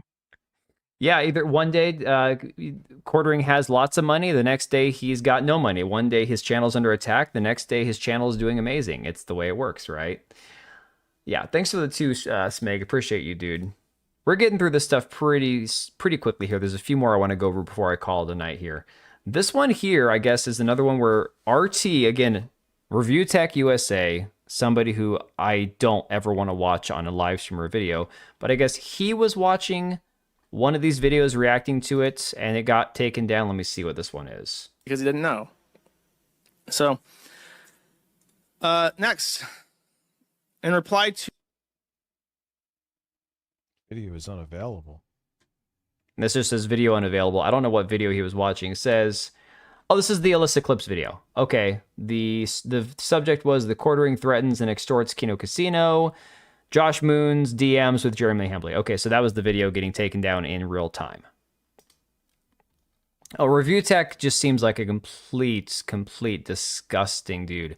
This is the clip right here where Quartering is doing a live stream. Here's the thing, guys. I was telling my wife about this. You could go on my computer here, and other than personal information like banking information, things that are sensitive to my personal life that I have like things with passwords and stuff saved, there's nothing I would be embarrassed if somebody came in here and needed to use my computer. There's nothing that's going to pop up like, you know, weird sex stuff or porn or those kind of, none of that stuff's going to come up on my computer, right? I'm not worried about that. It's all out here in the open. But I still, for the sake of privacy, will always switch to like this screen when I need to go off screen and look for something, just for the sake of privacy. I don't want my name popping up. I don't want my address popping up. Just being safe, you know? Yes, Korean cowboy. My computer's here all day long with my wife. She would know. Don't worry. But at the end of the day, it's like, that's the reason I do it, is simply for privacy. That's it. But the crazy part about it is, the Quartering has been doing this so long, and he's had incidents where things pop up online, pop up during his streams. And yet here he is, Googling things, using, you know, Google for things on his computer here. And what pops up in here when he's doing a live stream, but his search history with... He says he didn't report anything to YouTube, right? He showed his his report history on his main channel. No reports. See, I didn't take down Kino Casino. I didn't report their videos. I don't report videos. Thanks for your report to YouTube from his Magic the Gathering Google account. Right there in real time. Now, X is just as much adult content as any other website with an X in its name. It's crazy, Avern. There's a lot. You typically can avoid it if you're not searching for it, but once in a while, dude. Once in a while, it pops up. Now, he tried to claim that I think this was in response to some other creator question he had or whatever, but that's not what this is. This is a report that you send to YouTube, right? Now, I don't think that this is even relevant because he said, I've got a guy on the inside of YouTube. I'm going to contact my rep. He's going to deal with this if I want him to deal with it. And 2 days later, we have people like Yellow Flash coming out saying, yeah, my guy said this looks like an inside job, right? Don't believe your lying eyes. Exactly. Yeah, the adult clip started popping up on his live stream. Yeah, just coincidentally, right? Quartering is so fat he was reading a news article about fast food. That's another thing that I've noticed about a lot of his content lately. If he can't talk about ICE and anything political, he's decided to change his whole format to fast food coverage. I'm not quite sure what this all is. Like, why? Who cares about when McDonald's? You have Ralph, Jarbo, and RTU taking your side, you know something is wrong. Even Mr. and Mrs. Joma haven't resorted to this shite. Oh, wasn't Anissa, or whatever her name is, iDubbbz's wife, criticizing Jeremy? It's like everybody on the internet has gotten together to single-handedly like dunk on Jeremy. It's insane. And iDubbbz might be the most awful, pathetic man on the entire internet. Okay. He'll be covering Popeyes, probably. Have you guys seen the Quartering shorts? Somebody pointed out it truly is him just with a 7-minute intro and then a stolen video. It is the craziest shit. Yeah, he probably get views on that. I don't understand. I don't get it. I don't understand. McDonald's insane new policy. He got 69,000 views on a video about McDonald's. Now, it's nothing compared to his views from 2 years ago, 198,000 and 143,000 a year ago. Look, even when I was watching the Quartering off and on, I would never, ever watch these videos because I truly did not care. So now they're saying, sorry, not 7-minute intro, 7-second intro. So when the Quartering says that he's converting his content, doing a different type of content, now he's doing more shorts, I'm recording 150 shorts a month, he goes, whoa, guys, check out this crazy leftist doing some insane thing. And then it'll be like a 3-minute video that one of his editors clipped from somewhere else and just puts his cringe intro in front of, right? It has gone from where he used to do his 8 to 10-minute video covering a news topic, reading an article, starting with a meme intro, and maybe doing one. I've listened to Jeremy too long. Okay. I've unfortunately listened to that man's voice way too much. Not in years. I stopped actually regularly watching him years ago, but it's just, once you know, you know. Used to be the format that Kleinfish used, but they changed shortly after he started using it. The D-bag is not original at all. Yeah, it's crazy. And here's the thing, guys. There are formats. There are different formats that exist. I actually kind of like what I'm doing now with mine. Mine is more, I'm not going to say unique because I guarantee there's 1,000 other accounts that do video thumbnails that look a lot like mine. But I don't come across people with the exact same style of text and style of, so I feel like I'm finally trying to be a little bit different from everybody else, even if a lot of thumbnails people aren't going to notice. They're all pretty similar, white and red text. It's all pretty, that's still the standard go-to is we need white and red. Red is your trigger word, white is your filler. You got to balance it so it doesn't get lost on the background. Everyone does the same shit on YouTube. My point is it's no longer the same background, the same block lettering in the same exact position, you know. So, some bar talk without the drinks. I had a little bit of Irish cream in my coffee, but it's all gone. It's casual and laid back here. Well, I can't do professional, and I don't have an editor or a producer. I've got a few voluntary mods and just a bunch of cool people who want to hang out. So, yeah. He's living an example of Proverbs 10:19 in the multitude of words. There wanteth not sin, but he that refraineth his lips is wise. Dude, King James goes hard, man. It really does. King James Version always goes hard. All right. Strong evidence to suggest the Quartering is ban evading on X. Now, this is interesting. Like the flopathon thumbnails? Yeah. Unsleeved Media. This, I believe, did belong to Jeremy at one point because it is what he named his Magic the Gathering Pokemon card unboxing channel, is banned on X. And the YouTube channel does predate the Quartering's YouTube by a full 3 years. It's a safe bet that his current X account was less of a fresh start and more of a ban evasion. Jeremy can't read King James. He said it was too hard. Dude, I learned Psalm 23 in King James. I still remember it to this day. I learned it when I was 8. That's crazy. So there is some actual, like, there's something there. And I've also noticed there are other accounts going around. Yeah, this is just more of the same stuff. Apparently, there is some shit going on in his Discord. Apparently, there's been 400 accounts reported. Jeremy is spiraling as he flags scams and content thieves. What is this? As his in content theft? Oh, talking about his shorts. Yeah, his shorts are just content theft at this point, dude. For real. Quartering free Discord server is currently purging hundreds of members, currently at around 400 so far and counting. As I submitted this post, this channel to see this has been hidden and removed from public view. So it is full on damage control. It really is. So Andy Worski and PPP say that they've looked into the situation and the facts seemingly point to Jeremy having indeed called a YouTube rep to try and censor Kino Casino, and they are getting help to reverse it. So we'll see if they get their channel back in the next couple of days or whatever. It'd be really interesting to see. That's his full name. Let's see. Oh, just a chill, relaxed, and positive atmosphere. Okay, I'm gonna play this one back again for you, just for you, man. All right, guys. Here comes the shower of support.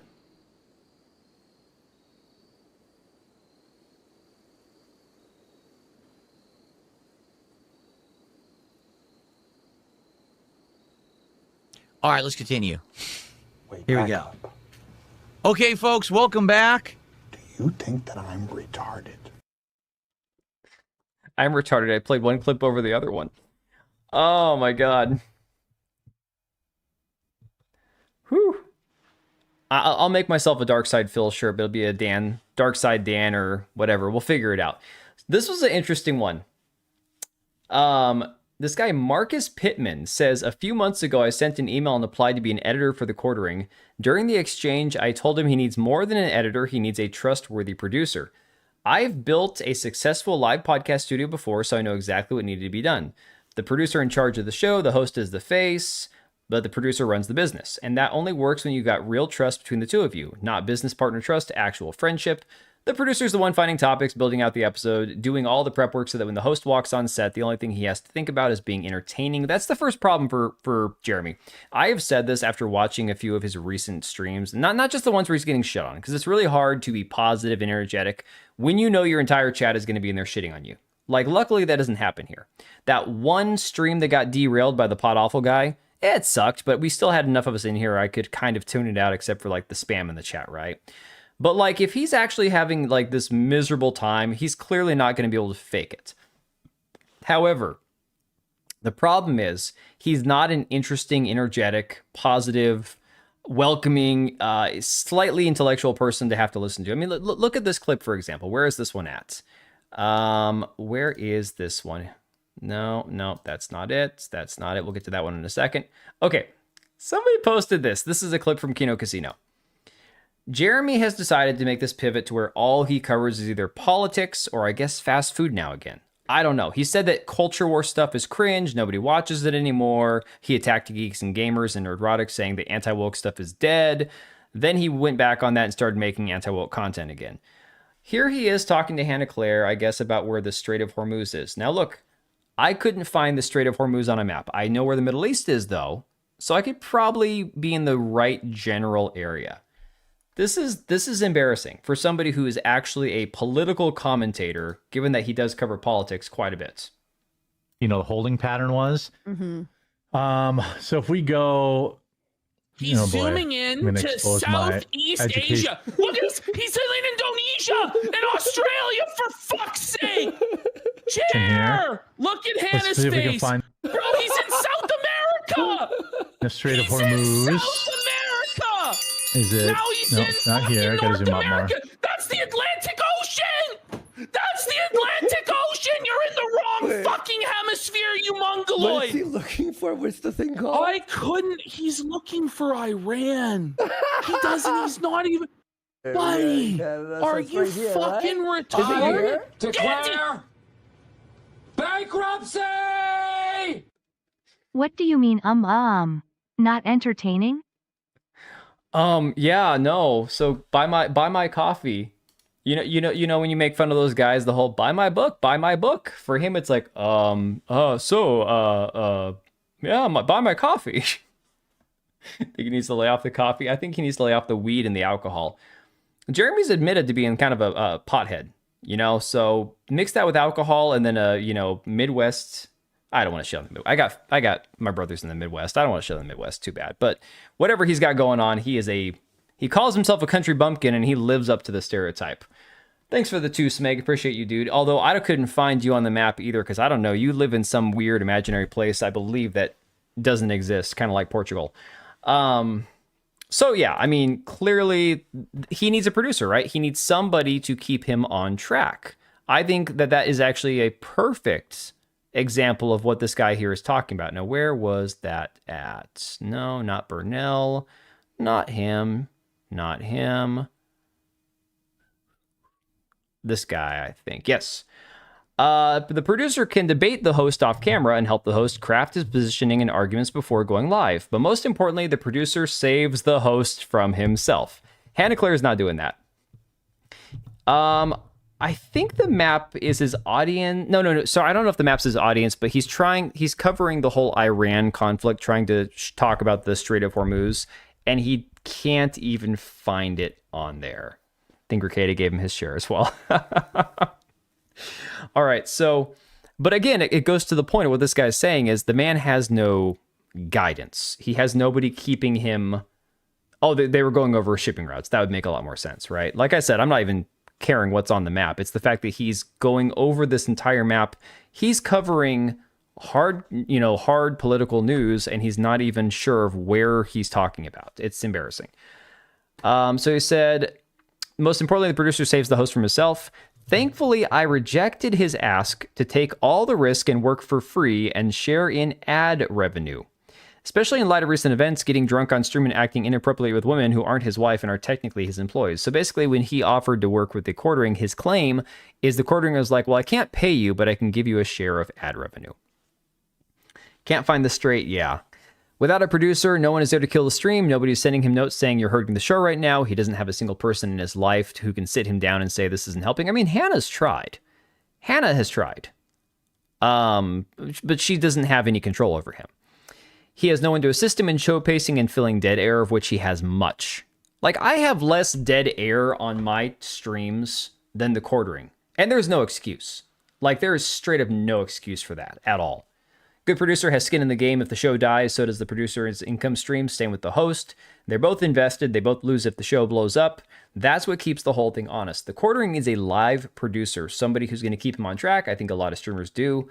Most importantly, the quartering needs to find a local church community with really good friends. I don't think there's much that could be done to recover his channel now, apart from repentance and faith and medical rehab. Look, the repentance, religious faith part of it, that's a personal thing and no one's going to believe it either way.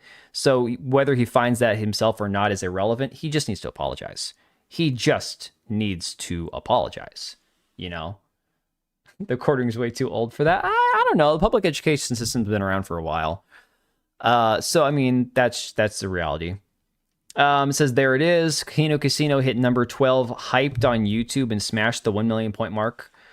And this is in response to this Alyssa Clips. And guys, I don't know how I feel about this Alyssa Clips channel. Like, the whole Ricada, that entire crossover, this chick with like the uploading other people's content without any transformation to it. It's like the whole thing is weird. I don't want to get involved in all that, but it does go to show you just how interested people are in this entire conversation. It is fascinating. So, talking about Jeremy's old opinions on certain things, talking about how the way that he used to talk about specific things. And my God, okay, Mari, cover your eyes because this is a crazy. He's got a crazy amount of hair going here. I'm going to move my camera a second. I mean, I know that we're on the wrong screen here, but that is a hell of a face. That's crazy. Like, damn. That's a lot. Can we go back? Can I do that and that? There we go. Kino Casino doesn't care if people click their shit. That's the difference between them and a lot of other streamers. Well, no, it's Megan. This situation, I think it's good because it's they're not on YouTube now, right? So Yeah, I mean, really, he's got enough money to survive if he just sells all of his crap. But just, you don't have to see him or look at him to understand what he's saying here. This is him talking about somebody else in regards to Wizards of the Coast regarding harassment. This is on a webpage from years and years ago, obviously. Just listen to this, okay? Listen to Jeremy's own words here.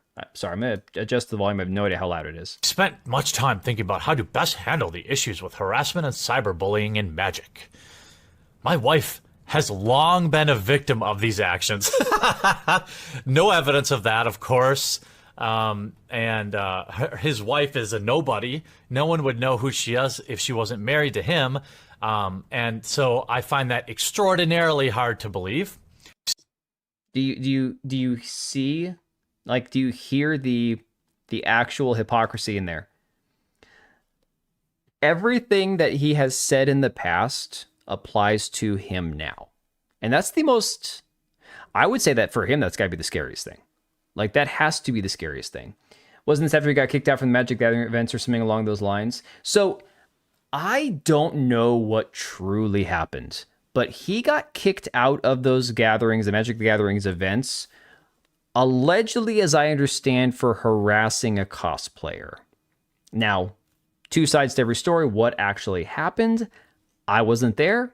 It was a little before my time. Like I said, and that was my normie phase. That was like around Gamergate, I guess, probably like early, like 2015, around that time, I'm sure. Who knows?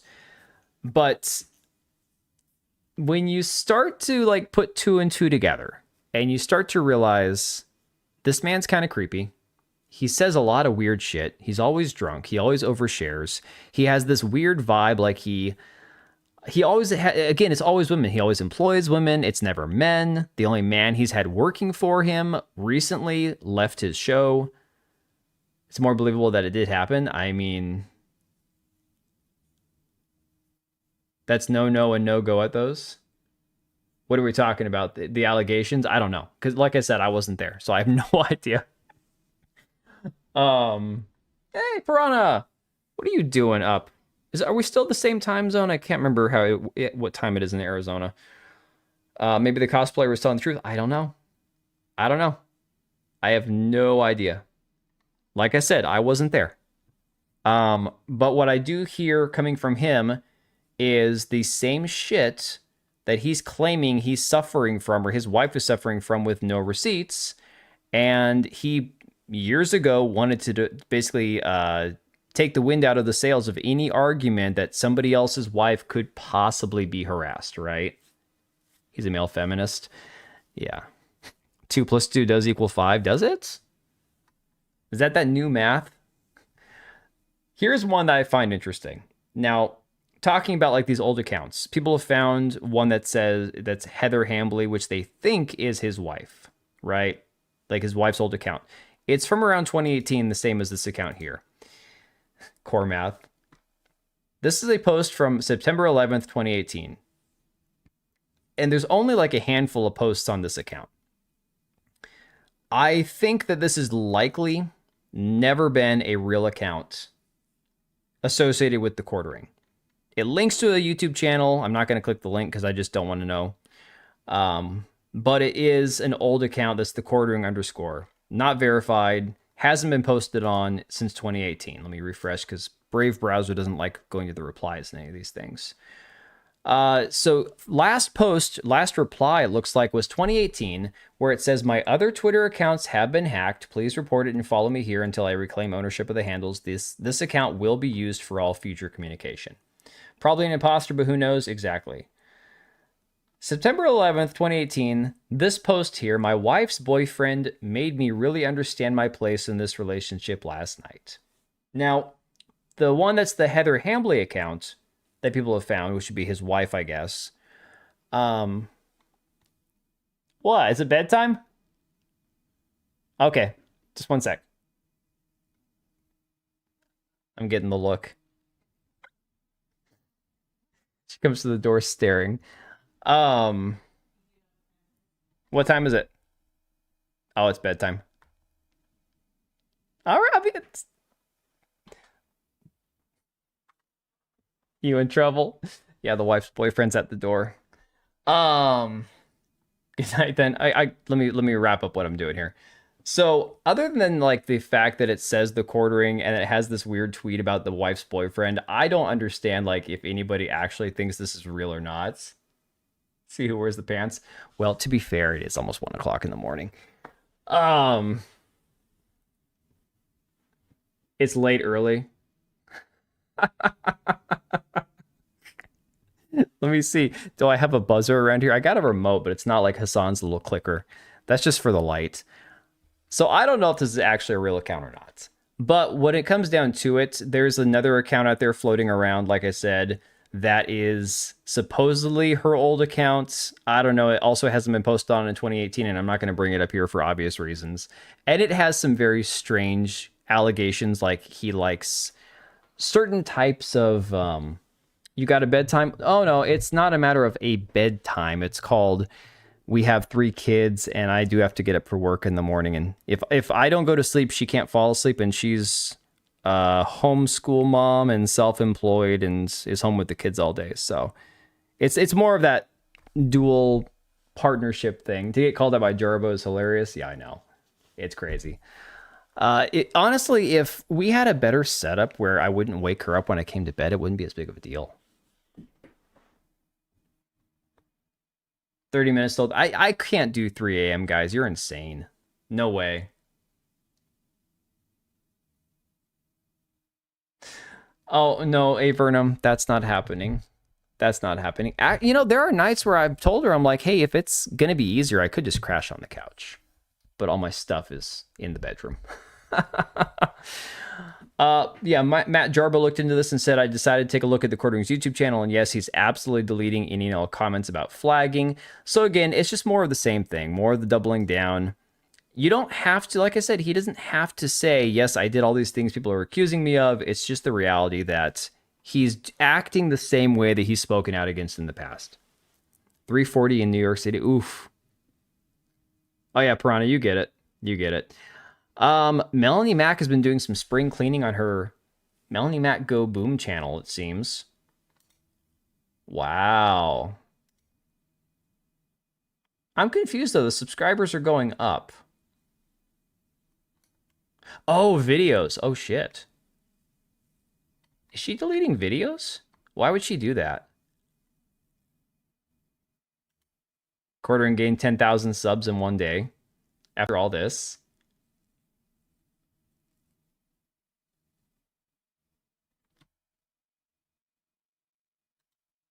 That's really weird timing. That's where I wonder. It really makes me wonder, because this might be the saddest one of all. Now, look, we all get old. Okay, we all get old. I think saving this for last was probably not the best idea, because we're leaving it off with a very bad impression. Very bad look. But I didn't realize that this dude actually was ever skinny. That he was ever in shape, that he was ever... Like, he talks about when he was younger, how he used to date all of his sister's friends. And it doesn't even look like him. This looks like a Don't Do Meth ad. Let's get the Vegeta hair now. Yeah, I think this is unfortunately what happens when you spend so much of your life covering other people's lives and not living it yourself. Well, it's not just the beard, Mari. It's, first off, this is probably like that's not a high school photo. It's probably like he talked about his career he had, you know, marketing and stuff. That's just whatever it is. It's pre-YouTube. It is certainly pre-YouTube, you know. Needs to put the bottle down. Something. You sure that's him? I've seen this shared around more than once, and I see all the community notes, and there's nothing with this photo has been community noted. Not even suggested. You know, like I'll see those even if they get a suggestion for a note or a request for a note, and it just, well, dark eyes under your bags come from lack of sleep. I'll have some tomorrow for sure. There's no question about it. But in his case, it's not just that. It's the alcoholism, probably stress, the being overweight. He talks about how he's got gout and he's got this and he's got that. Well, you know, 90% of his problems would be better if he would eat a little healthier, you know, and get rid of the alcohol. Think it's AI? I don't think so. I'll let you guys know next time if I see anything about this picture being fake.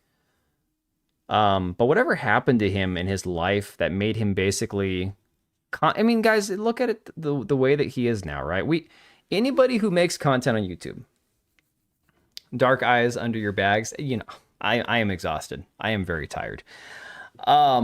Anybody who makes content, anybody who live streams, anybody who does any of this stuff, yeah, you're always trying to play into like the algorithm or trying to get as many views as possible or whatnot. And if you worry about it too much, it can probably be very stressful, right? For me, it's always been more about like, I just don't want my channel to go like weeks without uploading something. That's about it. It's not about like specific things needing to hit like numbers that I'm got. Like for me, I'm just like, whatever. There's no figuring that shit out. He looked like this before on stream way back. Yeah, I mean, there's any number of reasons. From what I've noticed, it seems like Jeremy's obsession with needing to hit specific numbers on YouTube is really what's caused it. I feel like with him, the problem is that in his mind, if he's not doing like, maybe it's a hole in his life or something. Again, he talks about how he wants to have a kids and family and all this kind of stuff. It's like, well, dude, you're mid-40s and you're 400 pounds. The ability to have kids and having a wife that wants to have kids with you is going to stop if you don't clean your shit up, man. But whatever. Oh yeah, guys, I'm getting at it. I'm just setting up the redirect, so we'll get this sent over to Empress, and we will get the hell out of here because I'm exhausted. Like, I wasn't planning on staying up this late. It's not just the wife yelling at me. I wasn't planning on staying up this late. Put it this way, he had 80K live on Rumble when Kino first started watching him. Now he is down to around 5 to 10K. There is something going on. I didn't even realize that because I don't watch Kino's live streams. I'd catch their clips and stuff on YouTube, and now it's not even possible. Dude, that is insane. So honestly, his own viewership tanked, and not just from like people who had previously. I don't think he's lost viewers who were regularly watching him because there weren't that many. I'm gonna be honest and say with Rumble, I 100% believe that they view bot. Like, that's crazy. And thanks for the 5 smeg, dude. I'm glad to see that you're alive, and it's not for your money. It's. I knew with all this stuff that you had to be eating all this stuff up. Buy her some chocolates tomorrow. Yeah, I should probably get her something. All right, guys. I appreciate y'all for hanging. I've got a redirect sent over to Empress's channel. I'm not sure if she's just doing a chatting stream or playing some games or whatnot. I will, Mari. I'm going to get out of here. We're going to get some sleep. Wednesday, I'm probably not streaming, seeing as I'm going to have last minute stuff dealing with taxes and shit. So I'm probably not going to stream for a few days. If by some miracle I am done with tax filing and all this shit, I'll try to stream on Wednesday. But all right, yes, T-Boo is going to biddy bye. You guys have a good one. I will catch you later. Thanks for... Oh, taxes suck. Taxes are theft. Taxation is theft, my guy. All right, guys. I'm out. Take it easy. Have a good night.